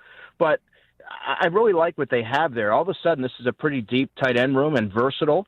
And so you see Dallas Goedert, and I have to think, we say this every year, this has to be the year where he really is a little bit more involved. And if not more involved in terms of volume, maybe they get creative in how they utilize him, because the middle of the field has been underutilized, and I think Goddard's ability to stretch defenses vertically and really put that type of unique stress on defenses has been something that the Eagles haven't really turned to. So I'm curious to see under Kevin Patullo if they try to maximize Goddard's ability, because he is, when healthy, one of the best players at that position. Then, of course, you have Grant Calcaterra, who can catch really well. He's been a great story of development. I think you have to give credit to Grant, but also tight ends coach Jason Michael. Grant is somebody that Jalen Hurts has trust in. He doesn't give you much as a blocker, though he is willing. But I think right now he's probably entrenched in that number 2 spot. And then they signed 2 free agents, and Harrison Bryant and Kylan Granson, that feel like they're duking it out for a position that may or not exist at the number 3 tight end spot, because the Eagles had a lot of success last season going with 2 and then elevating a player from the practice squad. All right, Andrew Checo, let's fire off a couple of quick listener questions here. The mailbag edition. We'll do 5 quickies with Andrew Checo here. Andrew, number 1, how much influence will special teams play have on that wide receiver room? Wow, that's a great one, and that's like music to my ears, because this is the stuff that doesn't get talked about enough, and it's going to play a huge factor, because you have to look at it in terms of how coaches are going to view the game day value. You can only dress so many players. So, for example, someone like an Anais Smith, he's only a slot player, and if he's not going to factor into the top 3 or 4 of the rotation, and he can't help you, let's say, on punt return or kickoff coverage, well, what would be the purpose of activating him? I think someone like a Danny Gray, who potentially can return kicks and be that vertical threat because speed is at a premium in today's NFL. That's some value. Johnny Wilson playing 24% of the special team snaps last year and doing the dirty work as a blocker on offense probably doesn't get talked about enough. Doesn't show up in the box score, but that's something that I think could give him a leg up over some of those challengers. But Terrace Marshall is somebody that I mentioned. He hasn't played much special teams at all in his career, but if he can give you a little bit more of a pass-catching upside, I think he can certainly fulfill some of the duties that Johnny Wilson had to do last year. But it's going to be really interesting to see how this pans out because the X factor here to me is Anais Smith because he was a decorated punt returner at Texas A&M. And if he's able to showcase that ability and maybe hold off Avery Williams in that department, let's say, well, then he will have value on game day and he'll be your punt returner. Good question. Good point, because somebody asked this question. Andrew, is Avery Williams, in your mind, the front runner for the return jobs? Right now, I would say yes, but it's also important to note that he was sidelined for OTAs with an undisclosed injury. But when you hear Nick Sirianni practically gush over this player, which was a pretty innocuous signing. I think a lot of us sort of glossed over it. And he mentioned, he sort of implied that they have plans to involve him offensively. Now, they're listing him as a wide receiver. He played cornerback and running back for the Falcons. So he has some type of explosive qualities. And I think because of that, he has the inside track. But if someone like Anais Smith really emerges and can give you a little bit at receiver and flash there. But if he can emerge as a punt returner, well, then I think you can use Avery Williams as that kick returner and then sporadically utilize him offensively. All right, Andrew DeCecco, a couple more in the mailbag here. Is there an upgrade on the roster to Johnny Wilson, or will he be that wide receiver for this year? Yeah, it's a great question. I see we're getting a lot of wide receiver questions, and I think if you look at someone who can – yeah, it's not apples to apples, but if you look at someone who can fulfill a similar role, Terrace Marshall's a bigger-bodied wide receiver. I think if he shows a willingness to be able to mix it up, play selfless football, and do that dirty work to free up teammates and things like that, he's going to have that shot to step up and take that type of role because he gives you more as a pass catcher. At least he's proven that. Over 800 receiving yards in his career, and he looked good. He looked good in OTAs. He has some chemistry with Devontae Smith, looked like Jalen Hurts, didn't have any issues going his way. You know, normally when you have a newer target there in the past, Jalen has to develop that kind of chemistry, but that wasn't necessarily the case this spring. So I think if there were a player, it would be Terrace Marshall. All right, we'll do one more here on the offensive line. Andrew, do you think Matt Pryor is a bigger challenger to that spot over Kenyon Green for Tyler Steen's spot at the right guard spot? I absolutely do. Because, look, when Kenyon Green was acquired in that C.J. Gardner-Johnson trade, many just assumed that, okay, he was once a first-round pick, a decorated player. The Eagles brought him in for, a 30 visit, so there's interest there. Well, that's all true, but let's not forget that Kenyon Green was graded as one of the worst players at his position in the sport. And Jeff Stoutland has his hands full there, but he's going to have to work with him a little bit, where someone like Matt Pryor played over 1,000 snaps last season with the Bears. He's played a ton of football. He was running with the second team, take it for what it is, in OTAs with the second team when we last saw the Eagles, and it was Kenyon Green who was working on the third team. He can play left or right guard. Best case scenario, in my opinion, Mike, Kenyon Green's sort of vying for the Tyler Steen role of last season, where he can be that multifaceted guard on game day that you can kind of plug in. But I think Matt Pryor right now is probably the primary challenger to Tyler Steen. That's Andrew DeCecco, everybody. Football at 4, a little breakdown. You can check out all the position previews over at InsideTheBirds.com. And Football at 4, we're gearing up for training camp, July 22nd. We're inside a month. Andrew, can't wait for it. Appreciate your time as always, man. You bet, Mike. Talk soon. All right, that's Andrew DeCecco for Football at 4 today on the Sports Bash Live on 97.3 ESPN. Hey, don't forget, everybody, we are excited for the Saturday where you get a chance to go to Beach Stock. It's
This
All right, Sports Bash Live, 97.3 ESPN. The streak is over.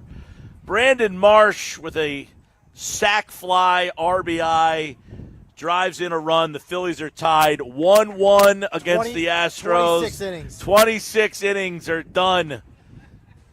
Sunday night baseball was the last run they scored before this. It's 1-1 Phillies. Kirk Green is now in the game. How many strikeouts did Christopher Sanchez end up with? I believe it was 11. Jeez. See, now, this is a situation. Marsh gets a fly ball sac fly against a lefty. Now, in that spot, you don't pinch hit for Marsh because he started the game, right? He can stay in against the lefty because he starts the game, so you just leave him out there, as opposed to having him hit against the lefty.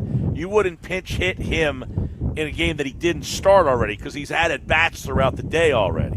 And, I mean, your bench pieces are who we've talked about. Right, you're not going to hit Rojas. You're never going to pinch hit Rojas for anybody.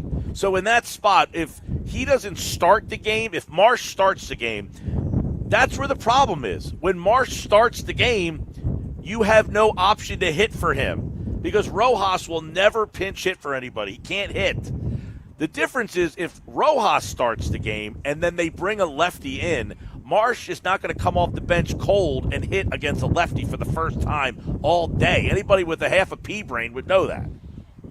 Agreed. And you know what? To be honest with you, Marsh has been playing a lot better. He has been. I give him, and I've said, and people have questioned, Marsh stinks. I said, I'm not saying he's any good. All I've said is he's played a lot better recently, which is accurate. You know, I got to be honest, by the way, before we get to the Nuggets today, a lot of Eagles jerseys in the mix today. There are tons. We've had how many Eagles jerseys? There's a whole there's a nice table. We got a Saquon Barkley table with the Black Eagles, by the way. The Black Eagles.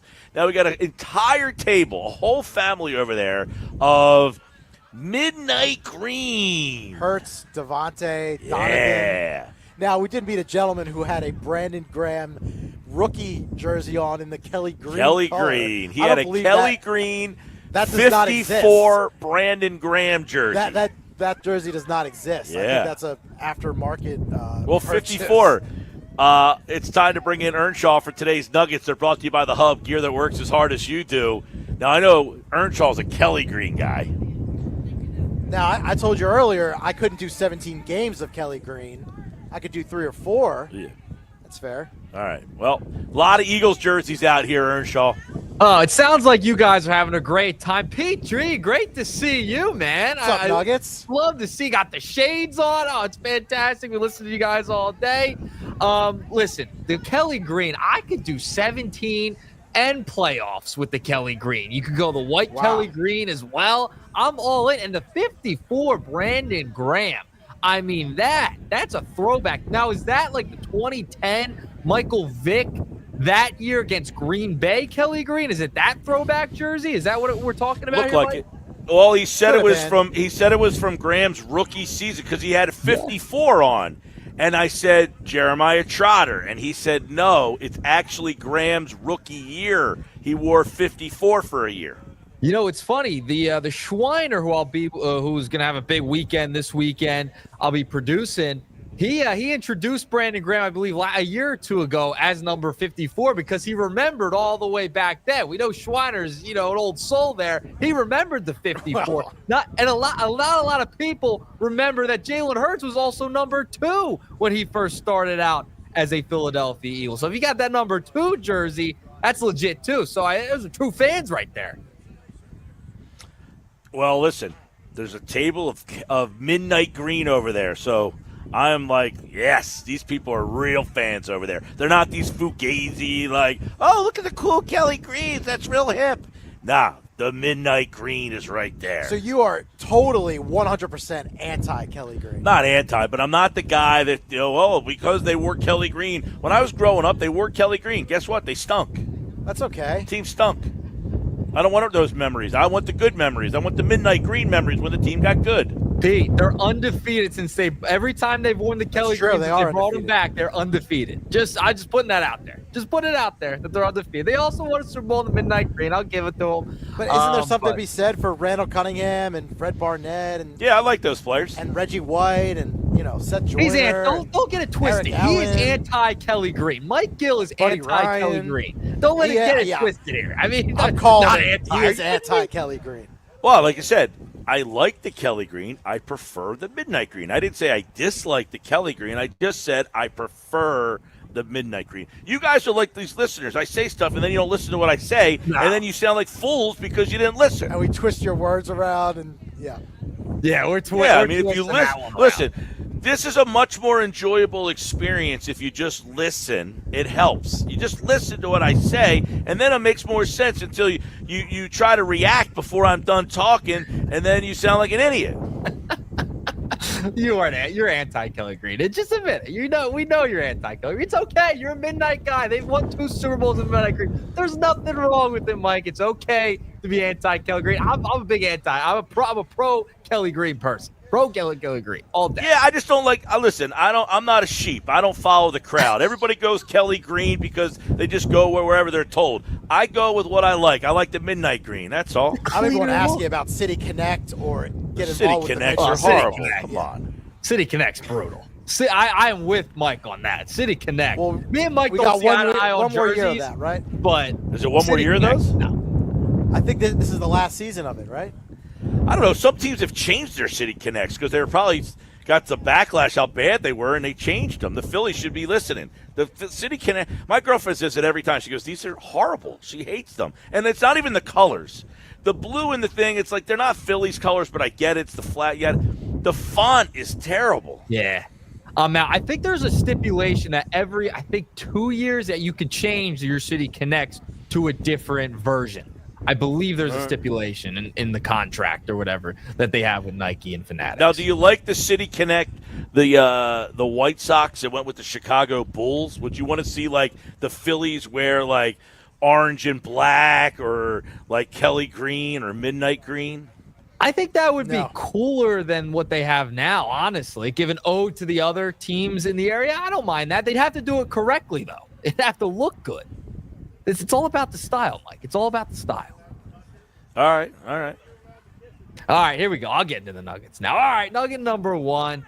We got to talk about the 76ers draft and VJ Edgecombe. And look, Mike, you and I, our final answers yesterday ended up being correct. They take VJ with the 3rd pick. And, I'm glad that they ended up doing this and kind of shied away from Ace. I was defending Ace for a little bit, but just after the past week, you can't. I mean, he's undefendable at that point.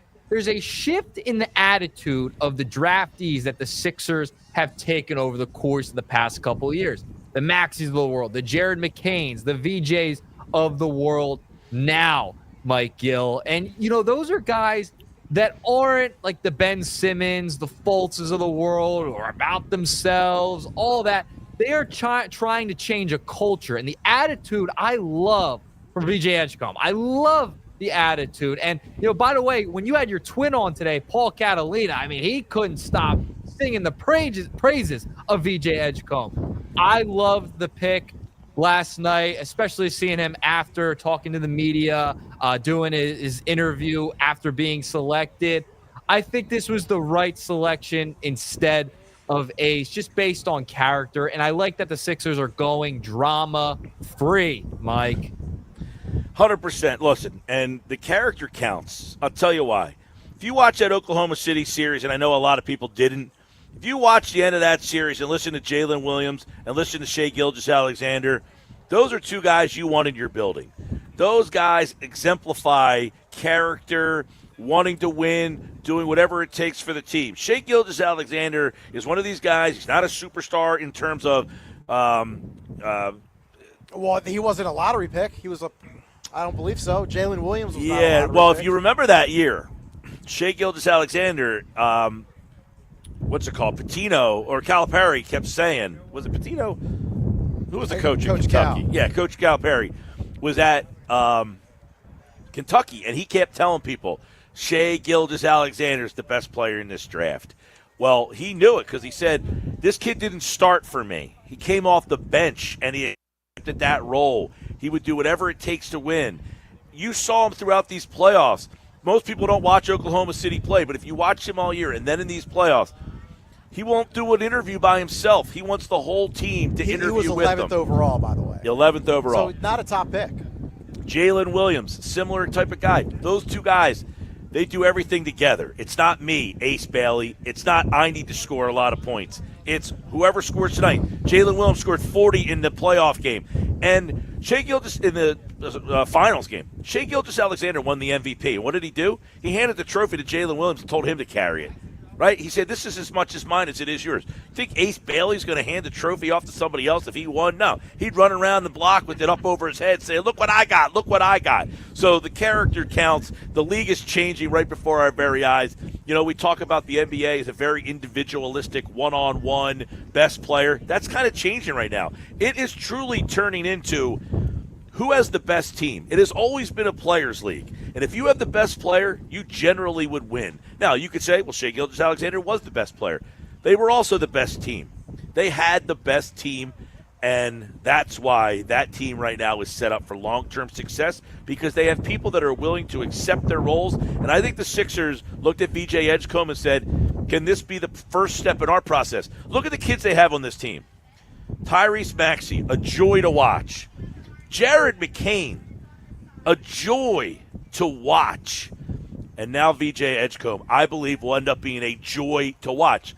The big problem is Paul George and Joel Embiid are kind of still here. Two of the worst contracts in the NBA. Can they shoehorn those guys into becoming joys? Because Joel Embiid is a joy to watch when he's healthy. And that's been the biggest problem. When he's not healthy, it's miserable. Yeah, I mean, listen, I like the pick because of the character aspect of it. I think defensively he's going to be great. I think he's going to be a good player, too. I mean, we can't forget that.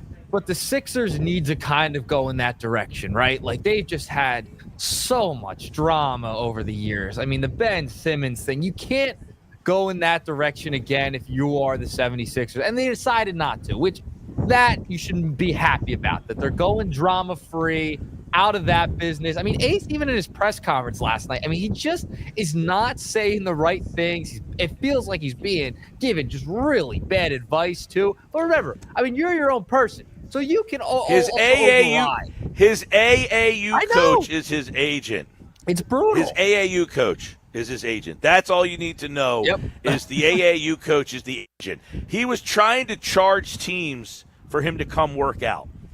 It's insanity. The fact that they were trying to control the draft, just absolute insanity. And you just can't. You don't want to go in that route, especially for a guy who's going to need more minutes to put up those numbers and develop at 18 years old. So he's going to have to develop. I know you think he's going to be a player. He's going to score an empty 20, 25 a game.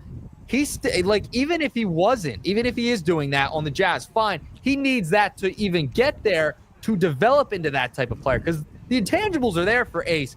But when it comes back to the Sixers, he wasn't going to get those minutes here. He was going to be coming off the bench. You don't know what you would have gotten out of him. And if his attitude wasn't right, I mean, that could have just been an utter disaster. Now, Morey said in the press conference last night, oh, well, it wasn't because he declined our workout, etc. I mean, that absolutely had to play a role. I mean, he's not going to just come out and say that. They're going to talk about VJ Edgecombe because that's the guy who they just drafted, and that was probably the best decision they could have made unless they got an offer they couldn't refuse.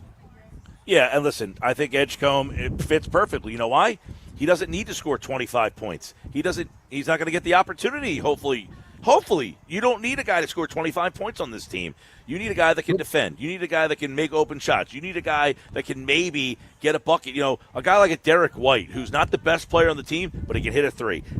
Take the ball to the basket and score as the third or fourth or fifth option. They have Tatum and Brown. But how many nights does Derek White win the game for the Celtics? It's not all nights, not every night, but there's a lot of nights, right, where Derek White, you're like, and I said this a couple years ago,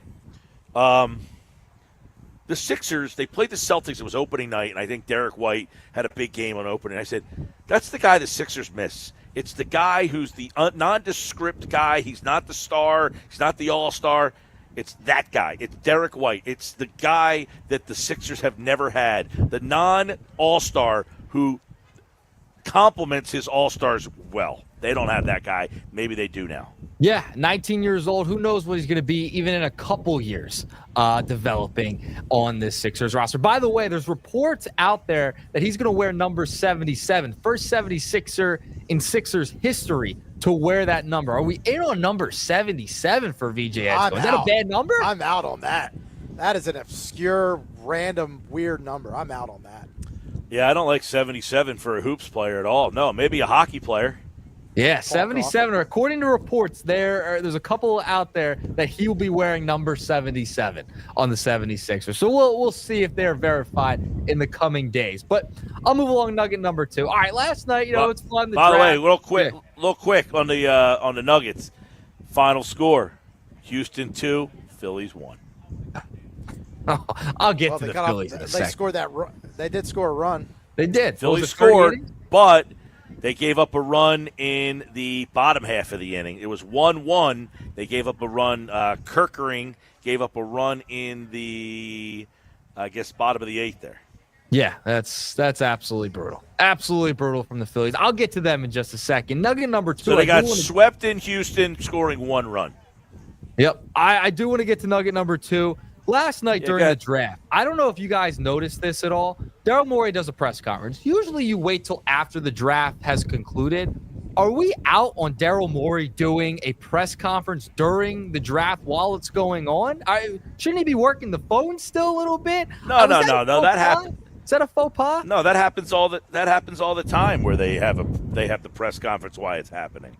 I know, but do we like that? Do we rather him stay and wait till the draft's over? Because what if you get a phone call during the press conference or something, You think he's like Howie Roseman or something, just working the phones the entire draft? I'm sure if his phone rang, he'd say, hold on a second, I need to take this call. This is very common, though. Roseman does the same thing. They have their press conferences as soon as the picks are made, generally. Yeah, now, I will say this. I would agree. I have a question for both of you guys, actually. Are you in or out on the NBA draft being 2 nights? Out. I'm out for a couple reasons. Out. One, last night I was kind of getting into the draft, and I'm like, I kind of want more. I like the draft, so I like when it was over, I was like, I can kind of. Now, in the case of the teams, though, and the GMs, they get a chance to reassess everything, look at their roster, sleep on it. Yeah. I mean, it's only 2 rounds. I mean, I guess tonight when it's on, I'll be like, oh, okay, it's cool. I get to settle back in. I will say this. Morey's hair is poor. I mean, he needs a haircut or something. Oh, man. I mean, Morey's. Shot. I mean, look. He's got a bad hairdo, Morey. Just a bad hairdo. Nick Nurse is not much better. Huh? Nick Nurse's hair is not, it's. Wow, Morey's. No. Nurse is the opposite. He's just gets it. He's keeping it tight because he's losing it. Whereas Morey's just letting this thing go, and it's flying over this way. I said, my girlfriend said, this gentleman's hair is poor. I said, you're right. Oh, man. Yeah, good grief. I think there's an element of Morey that people don't like him because he looks the way he does. I do think there's an element of that. Because it's a little disheveled? I said for years, people didn't like Howie Roseman because of the way he talked or the way he looked and just the way he sounded. It wasn't like they just looked at him and didn't see a guy that should be running a football team. I think they look at Morey a very similar way and say, I just don't like the way this guy looks. Something just bothers people about Daryl Morey. I mean, listen, they haven't won anything either. They haven't gotten past the second round. Nothing's happened. So I can understand that's an aspect of it. So everything just irks you about the guy. And would you say irked me a little bit? Would you say that Morey has a bad track record in the draft? Not with the Sixers, no. Not with the 76ers, no. Not with Houston either, but I'm just saying. In Houston, they never draft. Like he said, third's the highest he's ever picked. Yeah. But in Houston, they were always picking towards the end, and they found a lot of gems. I mean, they got Clint Capella. He drafted Capella. He drafted Isaiah Hartenstein, by the way. He was the guy who drafted him. He drafted Jeremy Lamb, was a good player. I mean, he drafted a lot of guys late in the draft. McCain, deep in the draft. He's done a really good job. So this was interesting to see, getting the first opportunity to draft this high in the draft to see how it would have gone. And he ended up with, VJ Edgecombe. The jury's out there. But I thought it was a smart pick and kind of a changing of the culture kind of pick. Yeah, I totally agree. I think the attitude of the players that they've been taking over recent years, by all accounts, they seem like good character guys. And that's what you want if you're the 76ers, because you are a drama-filled organization. All right, the problem is was going to say the problem is they all play the same position and they're all undersized, but that's a story for a different day. Well, I mean, you would say that about the Pacers when they got the camp this year. You got Ben Mathurin, you got Nemhart, you got Nesmith. They all play the same position. McConnell, another one. It's positionless basketball at this point. That's exactly what it is. And so they have all these guards. I'm sure they'll figure out a way, especially if they're healthy, to figure out the adjustments in their lineup. All right, moving along. Final nugget before I get out of here. Phillies do lose 2-1 today. And by the way, this is nothing new. We should not be shocked by the Phillies offense going extremely cold, because this is just what the Phillies are. They will go cold and have cold streaks. Happens in the playoffs every single year. But your 1-5 hitters, this just cannot happen. The first two games, they were combined 5 for 38, a .132 batting average from your 1-5 hitters. That's Turner, Schwarber, Bohm, Castellanos, Romuto. Today, Kepler in that fifth spot. They had one total hit for your 1-5 hitters. That's a lot of money in the top of your lineup that just is not getting it done. A lot of strikeouts, too. Today, in that game, you had 6 strikeouts between Turner and Schwarber, as well as 3 between Bohm and Castellanos. Kepler added a strikeout as well. Guys, the 1-5 can't just all go cold at the same time. We've seen this story plenty of times. Well, listen, we talked about this a little earlier, is that, they had a good week against the Mets, and, you get – the problem is when you get contributions from guys at the bottom of the order like they did in that Mets series a little bit. Hey, look at this, the bottom of the lineup guys. They hit 230 and 210 for a reason. They're gonna get a couple hits in a day, and then that means they're not going to get a lot of hits for a long stretch. So if they get like 2 hits in a day, you're going hitless for like 12, 13, 14 straight at bats. That's what a 210 hitter is going to do. If he gets 1 hit on Monday and another hit on Tuesday, probably not getting another hit for the rest of the week when you're a 210 type of hitter. The Phillies have a lot of outs at the bottom of their order. So, and the Astros last night, they showed the Phillies that they have no respect for their right-handed hitters. They just threw lefty after lefty after lefty. And then the biggest inning of the game, they kept the lefty out there against the righties and still went right after him. They went after – now, there were some guys on base. They had bases loaded in that inning. They could have taken that pitcher out of the game, the lefty, and they kept him out there. And he faced Bohm, who had an awful at-bat, striking out, and then Castellanos, who hit a ground ball to short. But they were all against left-handed pitching, and the Astros just said, we don't think you guys can hit against a lefty, so we're not going to take them out of the game. It's a big problem they have with this right-handed lineup because the right-handed parts of the platoons are so weak. Kemp, Kennedy, they're all 4A players. You can't depend on those type of guys.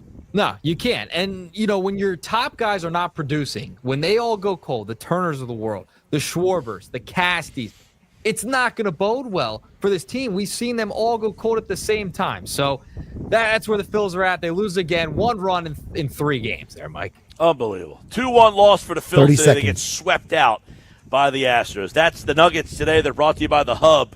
Gear that works as hard as you do. Nick Earnshaw, we'll talk to you tomorrow. We'll see you tomorrow. Nerdshaw will be over at Ventnor Social with me tomorrow.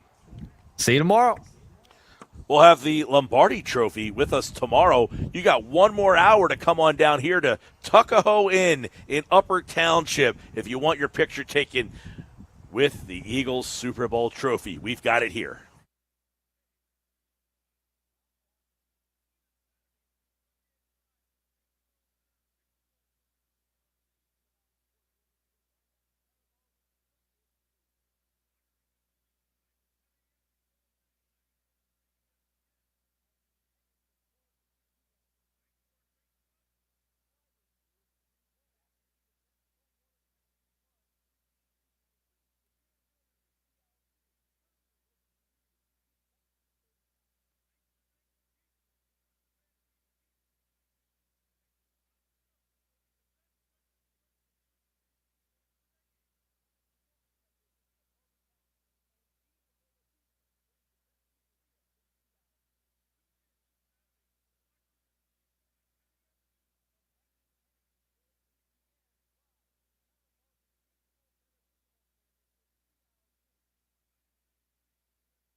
All right, final hour of the show. You got 1 hour left to get down to Tuckahoe Inn in Upper Township in the Beasley's Point section.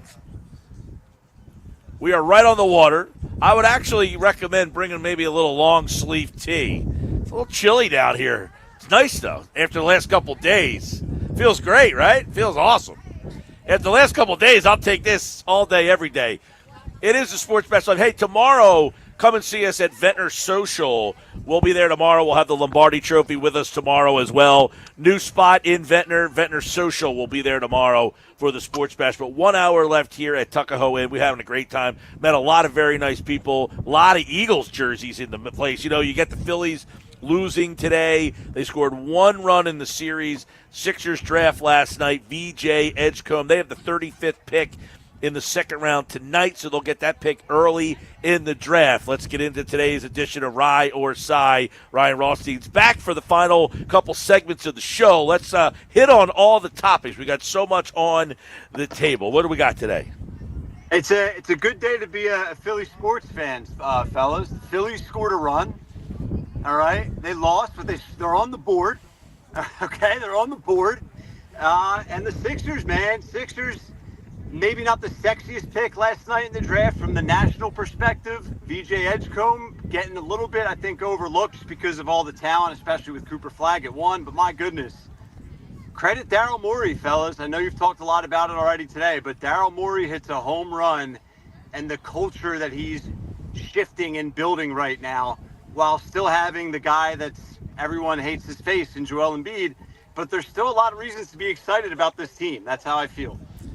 Well, you know, you mentioned the culture. I talked about this last hour. You know, it's been over time. You know, and that's why you need stability, and that's why you can't fire Daryl Morey. He's given the team stability at a position where they've had a lot of instability, and it's would be one thing if he is missed on his last 3 picks. But Morey in his first draft gets Maxey. Then, you know, you get a guy like Jared McCain in the last year's draft. He's got some good role players now. In Adem Bona, he got Justin Edwards, was an undrafted rookie free agent, by the way. So he's starting to find young players. He hit in the draft in a couple of different draft classes. So because he's hit in the draft, he has slowly now changed some of the culture. You have a joy to watch in Maxey. You have a joy to watch in Jared McCain. And now VJ Edgecombe, I would think, is more in that group where this guy's going to be a joy to watch him play hard, tough, defense, and that is where you start back to the Maxey pick that Morey has kind of reset, hopefully. Now, you still have Embiid and you still have George, and he signed both of those guys. So you would say, well, he got those guys here, but he signed those 2 guys. Yeah, and he's going to have to answer for that if this season turns into a disaster. And he still has some decisions to make with Yabusele, Grimes. He's got those decisions to make as well. Kelly Oubre. Yeah, the Yabusele thing I think will be made for him. You think? See, here's what I think. I don't think they bring back Yabusele. I hope I'm wrong because I love Yabusele. I think they make Grimes a priority and they end up having to cut ties with Yabusele. I don't know what you guys think, but.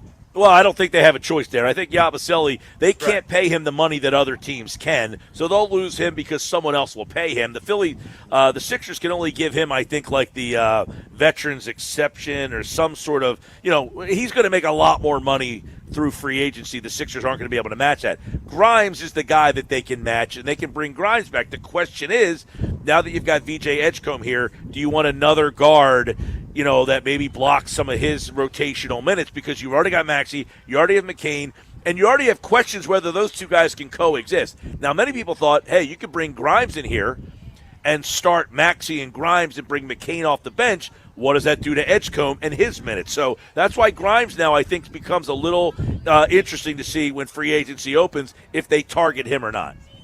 Yeah, I think his price is going to be too good to pass up to not bring Grimes back. And then you say, all right, you know, let's figure this bad boy out. But, you know, for the fans that have been out on the 76ers and like, I get it, right? I think we all understand any fans that are like, I'm so over this team. But there's too many reasons to be excited about this team right now. And, you know, we touched on this yesterday, MG, but the East stinks. Like, the Eastern Conference is a joke. And if that's your reason. That's your reason.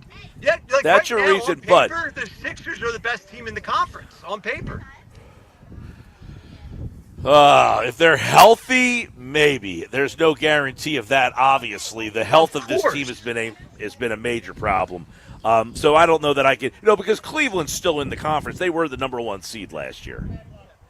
I don't. But listen, And the Knicks. Cleveland the Knicks. The East is going to run through the Knicks, no matter who their coach is. I don't know, man. It's fair to say the Knicks. Cleveland, I lost some respect for them this year. They don't scare me. Listen, on paper is the huge disclaimer, right? I mean, on paper is assuming everything goes right and Joel Embiid's playing, Paul George is playing. But well, obviously, look, I said this earlier. If you have Joel Embiid playing, Embiid played 19 games last year. Was he himself? No. But he was still, even on one leg, was better than most people. If he's healthy and back out there, he's going to get you 29 to 30 points a game. Paul George, he probably get you 17 a night when he's playing. Maxey will get you 25. You get that from Maxey. McCain, where does he fit in? I mean, so yes, if they're healthy in this East, they have a shot. But I certainly, Cleveland. I actually like Orlando, what they've done. I think Bane with Banchero's a beast, dude. Pablo Banchero's an awesome player. Now they get Desmond Bane paired up with him. They got 2 really good players there, so it wouldn't even be far-fetched to say that Orlando, that Detroit team is starting to come. They got all those young players that have been first-round picks and first-round picks and first-round picks. Well, finally they made the playoffs last year, so they're all Kate Cunningham's stud. So there's a lot of younger players, but as we've seen, the NBA, it's shifting right before our very eyes. So I think it's easy to say it's wide open, but there's a lot of young teams in the East that were like mid-level that might be making their way up now. Yeah, and listen, I think the biggest thing is sort of how we started this conversation. It's the culture. When we talk about one of our biggest complaints with Joel Embiid is how they've set the tone for him from his rookie year. Yeah, you can sit out 2 years. Yeah, you can miss games. Yeah, you don't have to practice. But now you have 3 young rising stars, hopefully, with McCain and Edgecombe now, that they're going to dictate the culture. They're going to dictate how they're practicing hard every day, how they want to play every night. Joel Embiid's going to have to get with that or get lost. So I think that helps Joel Embiid as well. The hard part with that is, though, Embiid's going to have to get with that or get lost, but Embiid marches to the beat of his own drum. That's been the problem. So can he buy into these younger guys? I mean, he's the old guy here now. He used to be the young guy, and when he was the young guy, he marched to the beat of his own drum, and they kind of let him. Now he's the old guy. Are the young guys going to get him to start to march to his beat? The one thing with Edgecombe that I think is a home run here is – he said it. I don't need to score on this team. I hate watching other people score. He's okay coming in his first year and being a defensive stopper. He's okay coming in his first year and scoring 8 points a game if that's what it takes. Whereas Ace Bailey wanted to come here and score 25 points a game, and it wasn't going to happen. So they took the guy that is the right culture player, no question about it. That's the key. For me, we've seen plenty of guys come into the NBA not have a good jump shot or not being able to score, but it comes. If they work their ass off, and they have the work ethic that I think Edgecombe does have, I think that'll come. But defense is first, no question. And look, the other thing with VJ Edgecombe, he is like the new players today. I keep thinking about watching Indiana in these playoffs, of these guys that you didn't really hear of. Like, I'm sure most people listening, you watched the Sixers and probably didn't even watch them a lot this year, which I blame you. But I think a lot of people listening probably don't know who Nembhard is, don't know who Neesmith is, probably don't know who Benedict Mathurin is. VJ Edgecombe is a better version of what those guys bring. Toughness, defense, but his athleticism is off the charts next to those guys. Those guys use grit and skill and smarts to be in the right place and do the right things. This guy has similar games to them, but is more athletic and talented. Yeah, no, absolutely. And just to feed off what both of you have already said is Edgecombe is going to be able to come in here, and based off his athleticism and defense, you're not even going to have to run any plays for this kid, and he can get you 15 to 20. Just in the open floor and off defense and transition and cuts and, stuff like that. So that's something the Sixers haven't had in a long time. Yeah, I don't know if I'm in the 15 to 20 off the bat here. He's not he's a not great gonna average shooter. 20, but, he'll be able to get you 20 on some nights is my point. Yeah, on nights. On night. I talked about this the last hour is if he could turn out to be the Sixers, one guy the Sixers have lacked has been like a Derek White. The Celtics, and I'm not comparing him to Derek White. I'm just talking about the impact of a guy who's not an all-star, but the Sixers just have never had that secondary player who is capable to win games for you because he can shoot the three. He can do stuff off the bounce. He can put the ball on the floor. Is he an all-star at it? No. But he's very, very – he made the Olympic team. You know what I mean? They found his intangibles. Can VJ Edgecombe be an elite intangibles player? It's a great question, and I think absolutely yes. Like any championship team in the NBA has a guy that wins you a game in the finals just by doing that stuff. Dirty plays, getting comes steal. in. Yeah. All of that stuff, that this team just has not had. Like Matisse Thybulle was supposed to be a defensive stopper. The problem was he was a great defensive player, but he's like Rojas. He was so bad offensively, you just couldn't even play him, and that killed you. But his defense was elite level. So it's like I want him on the floor, but I can't really play them as much as I want to. But what he has, we need. What the Sixers lacked, he had, but he was such a negative. If Edgecombe is not a negative on the offensive floor, he shouldn't be. It's such a difference maker for a guy to buy in defensively the way that he does. Here's the reason why I'm excited is I think for the first time in a while, we have a team that whether Embiid plays 60 games or 25, obviously we need him to play 60 if we want to talk about getting past the second round, right? But this team can be a very good team in the East just with these three young guys around the perimeter now. There's a lot of reasons to be excited about this team for the first time that's not named Joel Embiid. I talked about this in the first hour of the show. The Sixers at training camp, they need to start building the offense around Maxey because you can't count on Embiid. If you go to training camp and build the offense around Embiid and then Embiid goes out, the problem is you've now wasted training camp because of Embiid not being there. So you now have to kind of find an offense that, to me, singles out Maxey as your number one, and then find a way to incorporate Embiid doing what he does best. That little elbow jumper, stuff like that. Because when Embiid goes out and you have created an offense for Embiid, the next guy ain't Joel Embiid. So you can't run that offense. So you've now wasted your whole training camp working on stuff for Joel Embiid, and he's not there. It's been such an issue. It's like a square peg in a round hole, whatever the phrase is, for years with this team with Joel Embiid. And how about this? Maybe this is a little bit dramatic or a hot take, but Paul George's health, you can argue, is more meaningful than Joel Embiid's. Because if you have these three young guys and you get the Paul George from 2 years ago, you got something cooking in the kitchen, fellas. Oh, man. See, Paul George is interesting to me because Paul George is like the Nick Castellanos of the team. He's overpaid, and to me, he should be now the fourth or fifth guy on this team. But he's making all the money that you want him to be the second guy. But that's, you know what I'm saying? Yeah, I agree with you, Mike. But if we have to come up with a defense argument, if we're his defense lawyer, we can't say we can't say last year is that's it. Maybe it is, but my point is, let's see how this season goes. What if we get the version of Paul George 2 years ago? That guy was a beast. Listen, I'm not disagreeing with the fact that last year I can't really take anything from last year. He had this freak accident where in the preseason game he trips over somebody and ends up tweaking hyperextends his knee or whatever he did, and then he finally comes back and plays, and he ends up tearing a ligament in his pinky finger. I mean, you can't make things up for the Sixers that the guy that they signed into this free agent deal tears a ligament. Pinky. I mean, there's nothing more Sixer than that. No, yeah, it was so 76ers. It really was. So, I'm not ready to call him Nick Castellanos yet.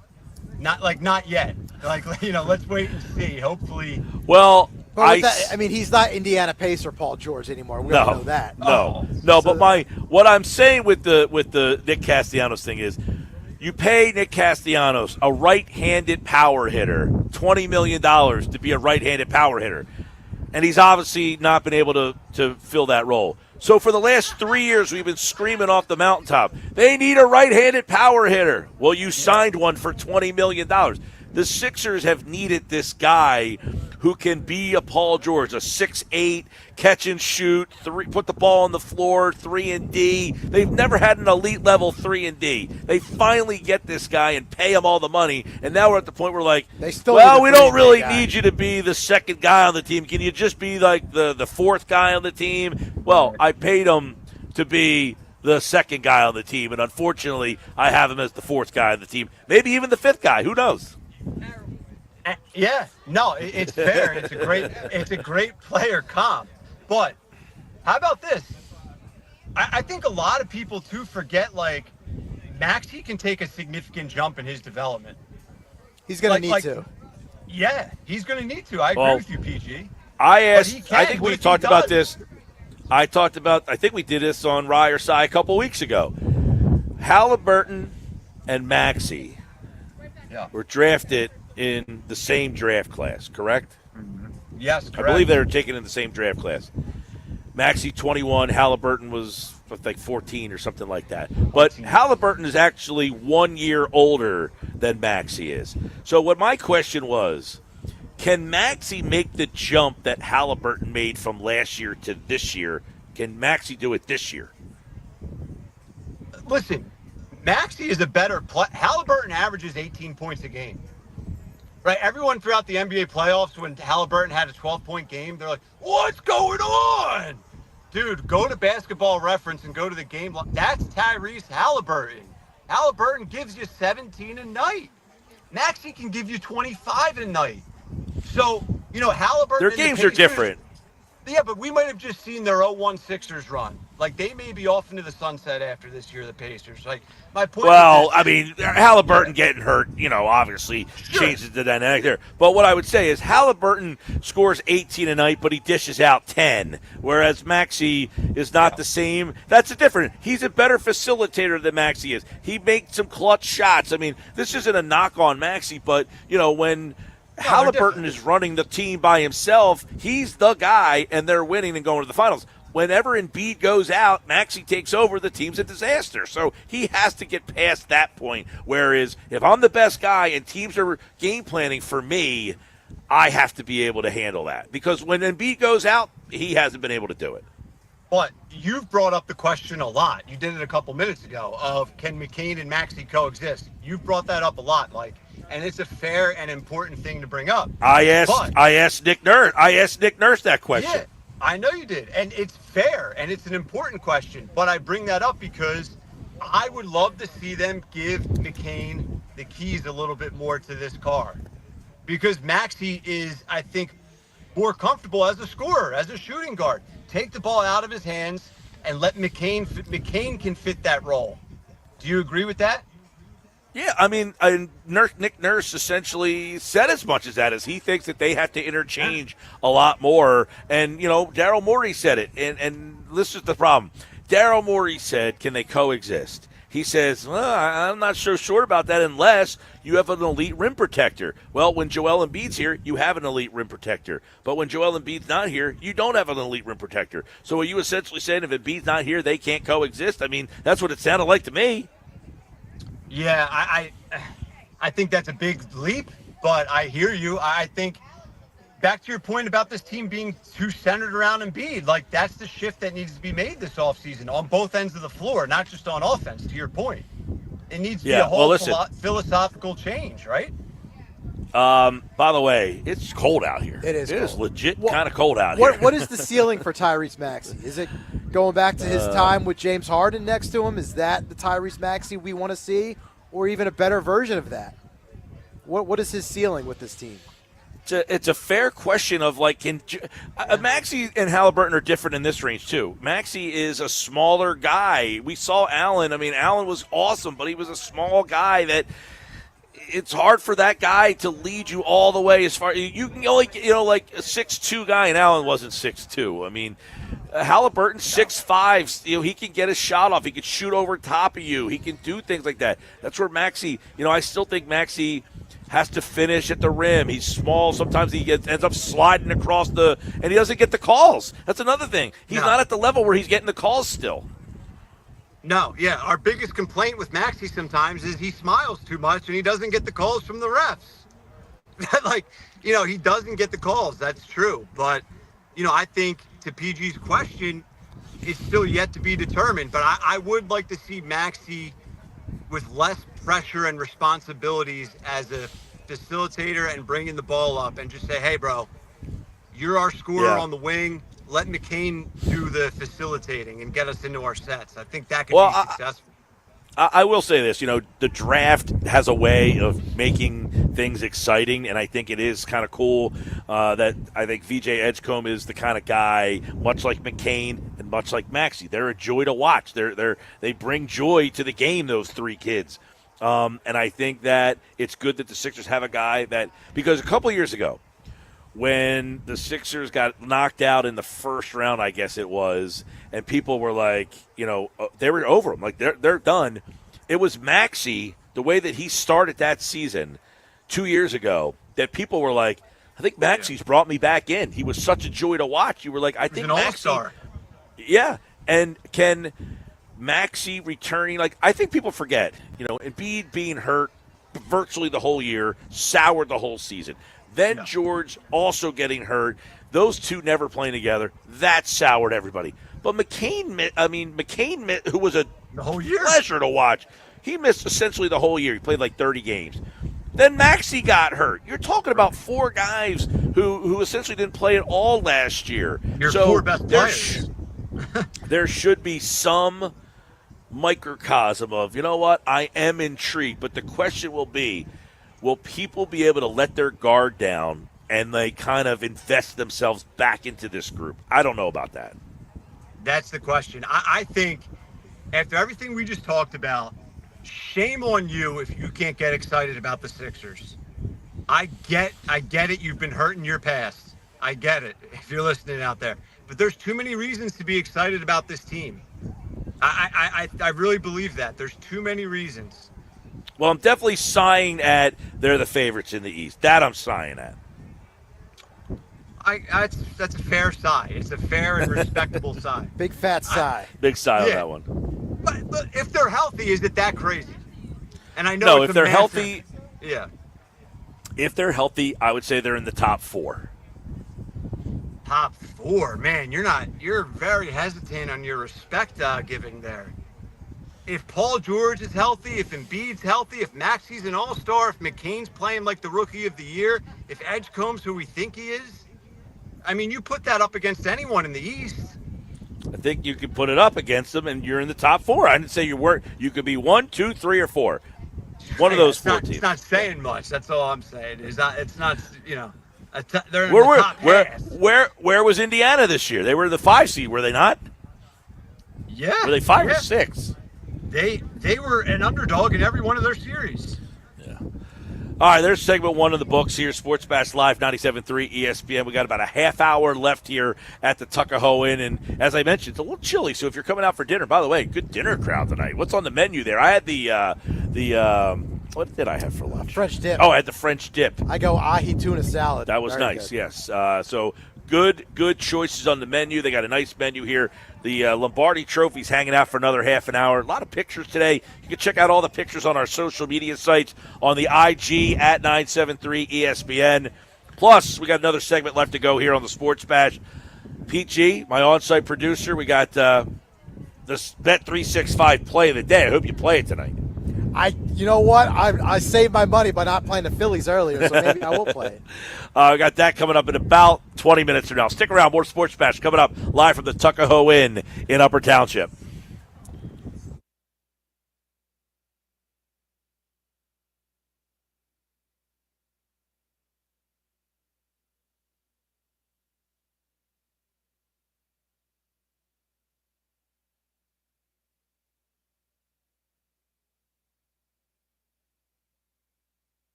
All right, 5:32. The Sports Bash is live at Tuckahoe Inn. We got one more segment. We got the trophy out here. A lot of people have been stopping out. All the Eagles gear. We've got a ton of Eagles green, black, Kelly green, you name it. They've had it on. Stop out, get your chance to get the photo taken. Got about a half hour left to go. Bring a hoodie. That was my recommendation. Bring a hoodie. A little chilly. I like it, though. Much better than it was yesterday. It was too hot yesterday. Today's great. All right, another segment of Rye or Cy. Sixers have the 35th pick in the second round, so they'll draft early tonight when their pick is. Do you have a guy, Rye, that you're interested in the second round tonight? Do you have a guy that you think is still sitting there that you're interested in? Or a position? Yeah. Glad you asked this. I have two guys, and the position I think should be a big. Unless Morey just strictly wants to say, you know what, let's go best available, and I think there's a lot of good options best available. But I think it has to be a big. We got this text message here that's interesting. Okay. It says Sixers need a talented big guy, another guard. I don't get it at all. Let's tank again just to get another guard. WTF? Yeah. All right. Well, that person needs to dial it back with their intensity and the WTFs. But I hear him. I think we're good at guard. Fleming. My question would be. Okay. I imagine that guy didn't watch much of the playoffs. I would say basketball in general throughout his entire life, but yeah. No, well, not his entire. The big man used to have a role, but right now in the game, the wings and guards are running the roost. They are running the league, and you know the big guys are the complementary player. I mean, look at Chet Holmgren, averaged 12 points, 8 rebounds, but he had 5 blocks in the game. You look at what the big man is doing now. He's a rim protector. That's what he does. He's a rim protector. They don't ask him to score all that much. The Sixers that's why a guy like Herb Jones would have been a big pickup for them. Yeah, the importance on the big has shifted, but it's still really important. Right, that guy needs to be able to guard on the perimeter, needs to protect the rim, needs to be athletic in pick and rolls on both sides of the ball. So it's evolved and changed, but the importance is still there. Rasheer Fleming out of St. Joe's University, a local product. He was a projected first-round pick. He did not get selected. Now, I will be shocked if he's even still available at 35. But, hey, it's not that much of a fall if for some reason he's there at 35. I think Daryl Morey's going to take him. He's 6'8" with a 7'5" wingspan, averaged 15 points, 9 boards, shot 40% from 3, athletic, plays above the rim. He would be a great immediate addition for the Sixers, fellas. And I'm not, by the way, to that guy, I'm not downplaying the necessity for having athletic bigs, but, they drafted Adem Bona in the second round last year. That's the kind of guys that you're getting now. You're finding these guys more like in the second round who are just big athletes. They don't score all that much, but they can get up and down the floor. They can defend multiple positions. You're not taking that guy with the third pick. No, I completely agree. Those guys can be found on nights like tonight, round 2 of this draft. Here's another name. Markovic from Serbia. A player comp for him, Markkanen and Franz Wagner. He's 6'10", shoots the 3, can also defend the rim. So he's another guy to keep an eye on tonight, is Markovic out of Serbia. Yeah, him, and there's, Ryan Kalkbrenner from Creighton. He's a guy that I think you could start to think about as a big guy if you want to look at a big there. Maxime Renard from Stanford. I've seen him go in a lot of mock drafts. He's another big guy, but he's, a guy who's in more of a stretch 5, shoots the 3 as well.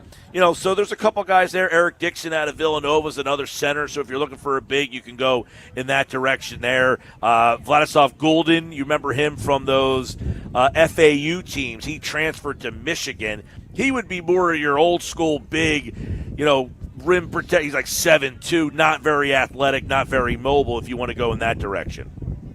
Yeah, I'd be surprised if they went in that type of direction. Has potential, but yeah, I would love to see Morey be aggressive for Fleming. I would love to see Morey take like a feather out of a Howie Roseman cap and be like, let's try and trade up a spot or two and get this guy. Local guy. Yeah. I think he'd fit like a glove.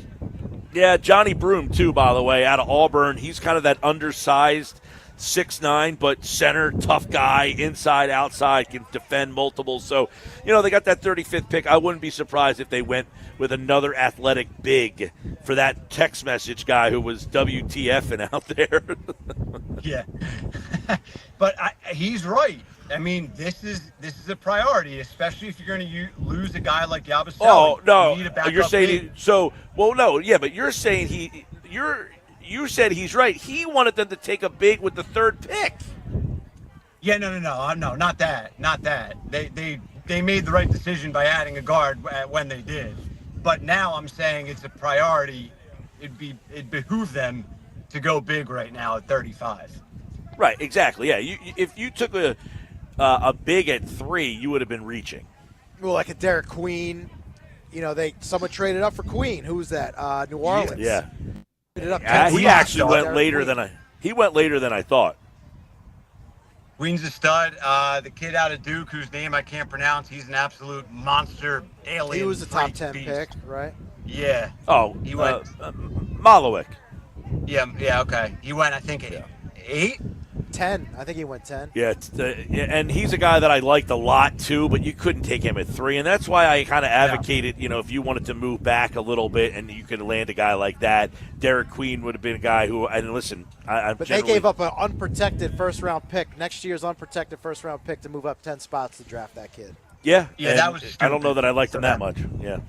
Yeah. No, that made no sense, dude. That made no sense. Definitely sighing at drafting a big man at 3. Yeah, that's a massive sigh. I mean, that's why they're texting in and they're not Daryl Morey of the 76ers. I don't know if we want to talk Daryl Morey, we've talked enough about him in the first segment there, but similar to my excitement with the Sixers, you need to be excited. You need to start respecting Daryl Morey. This guy's done an outstanding job. I really believe that over the past 2-3 years, and I hope it all comes to fruition this season. Yeah, well, unfortunately, I'm not an anti-Morey guy. I think he's been very good. I don't think he's been great. He's not the worst. I think he's been very good. That being said, he inherited such a mangled mess that he really had to try to get themselves out of the mess. And then he kind of got them back to where you believed in him again, and that's where he hurt himself. He got them out of the tangled mess faster than he probably should have.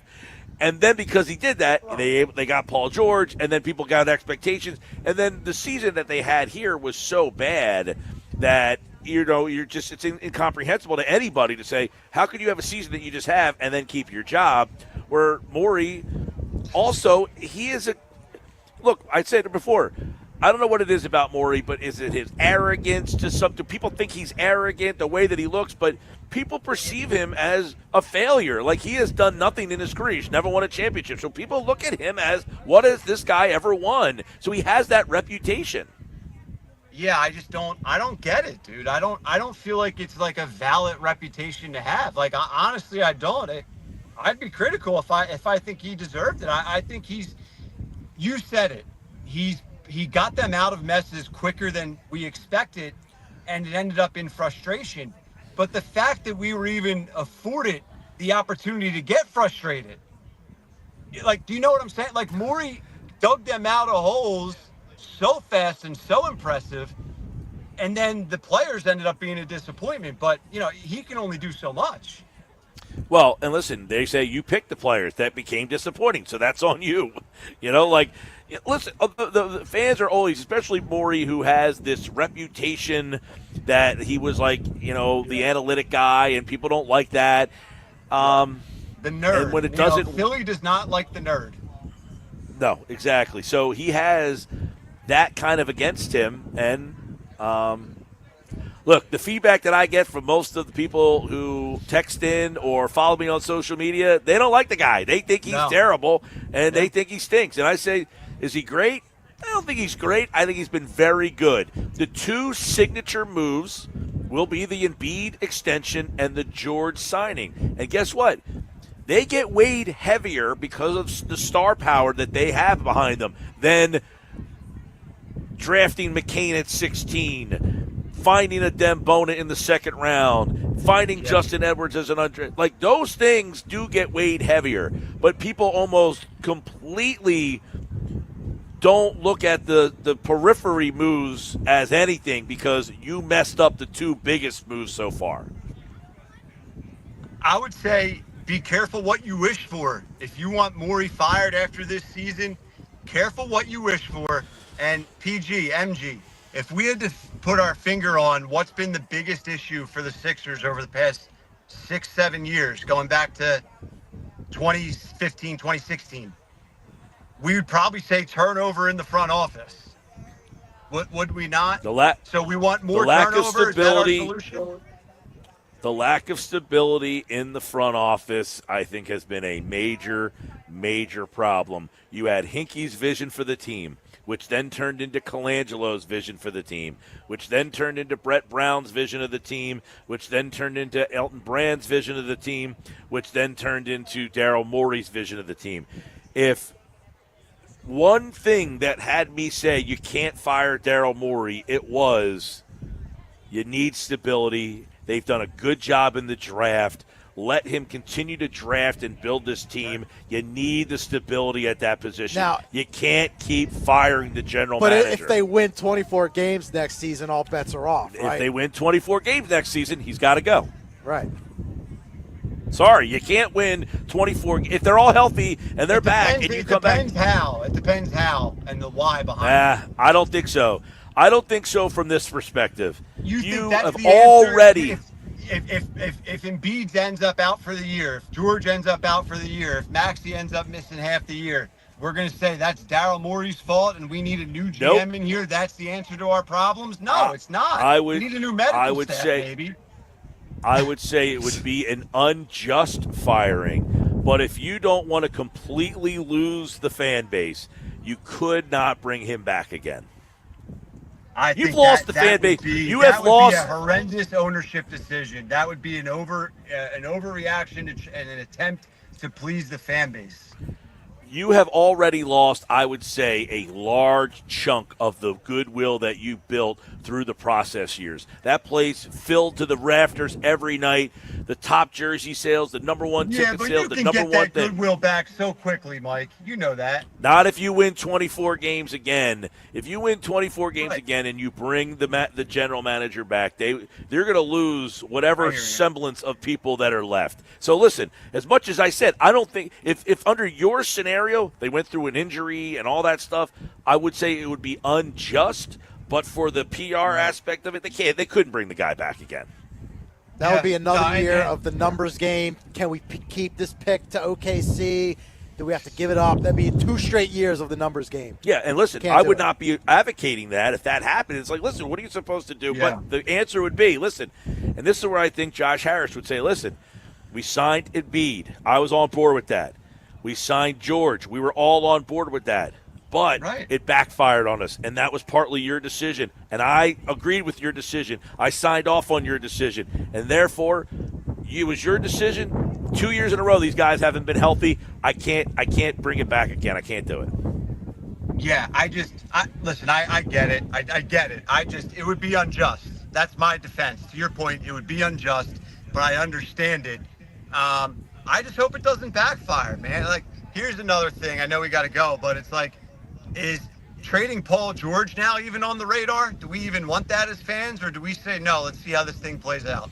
I would have been open to it if there was a move last night to make some of the moves that were, we talked about yesterday. There was the one that Paul George for Michael Porter Jr. I would have done that in a heartbeat. If there's a move that Paul George is somebody wants him on the table, 100% listening to that. 100%.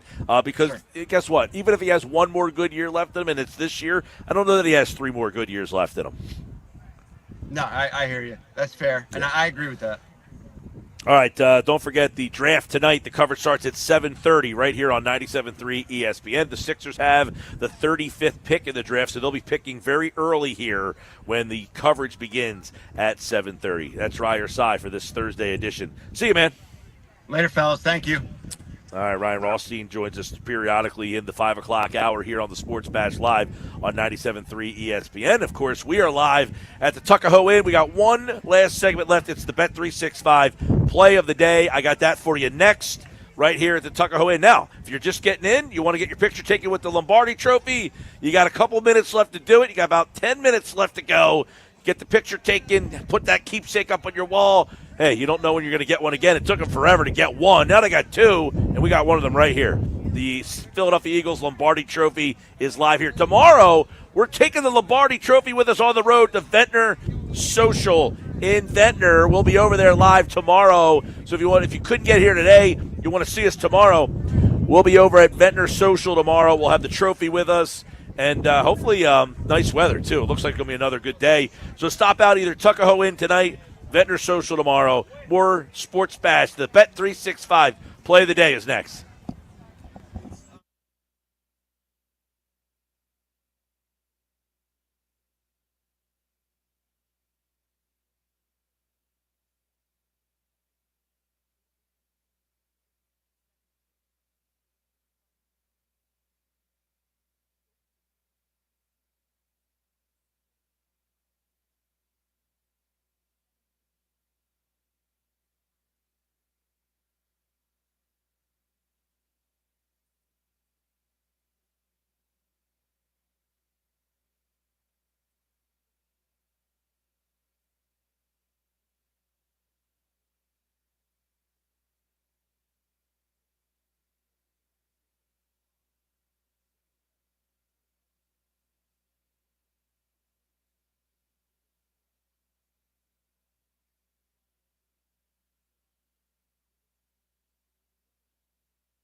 All right, time now for the Bet365 play of the day. Josh, how did we do on Wednesday? Mike, it was the second straight day. You got 2 out of 3 of the baseball games right. Bang. The Rangers, Mets, winners. Mariners, they lost 2-0. Yeah. Rangers, Mets, winners. By the way, Bet365 play of the day today. There's only one game. There's only one game tonight. Do you know that? Everybody else played during the day. Every All baseball getaway game games. is a day game today. Yep. And the Mets play the Braves tonight. That's it. That's the only game. Is there any other sporting event, Josh, that, I mean, within reason? WNBA. Is there a WNBA game tonight? I didn't see any on my sheet. Caitlin Clark is playing tonight, I believe. Oh, wow. Caitlin Clark tonight. I didn't know that. Well, Yeah, tonight you got the Fever versus the Sparks, followed by the Mystics and the Aces. That's the Amazon Prime Video doubleheader. Gotcha. Well, didn't make my trend sheet, so it's out on that. I'm going to go tonight, by the way, not feeling great about this one because it's the Braves and the Mets. Grant against Griffin Canning. I'm taking the Mets tonight. Not great value. They are the favorite in the game. Now, can you give us maybe a total bases play or a home No, run but I will give you is play? a Caitlin Clark over on the threes. Okay, there you go. I'll That's take what that. you go. All right. Anytime she plays, you go Caitlin Clark over on the threes. Bang it right there. That's the Bet365 play of the day. All right. That is an official play, the Caitlin Clark. No. Okay, just the Mets play? No, just the Mets play. Okay. Josh, write that down. All right, that'll do it for us here at Tuckahoe Inn. Thanks to everybody who came out, said hello, got their picture taken with the trophy here. A lot of people showed up and got the picture taken. Check out all the pictures on our social media sites at 973 ESPN on the IG. Tomorrow, the trophy is coming with us to Ventnor Social, which was formerly Santucci's in Ventnor. We'll be there tomorrow. The new Ventnor Social, which was formerly Santucci's in Ventnor.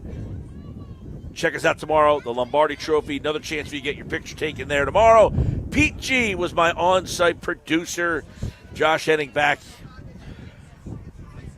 in the studios. The best of the Sports Bash is coming up next.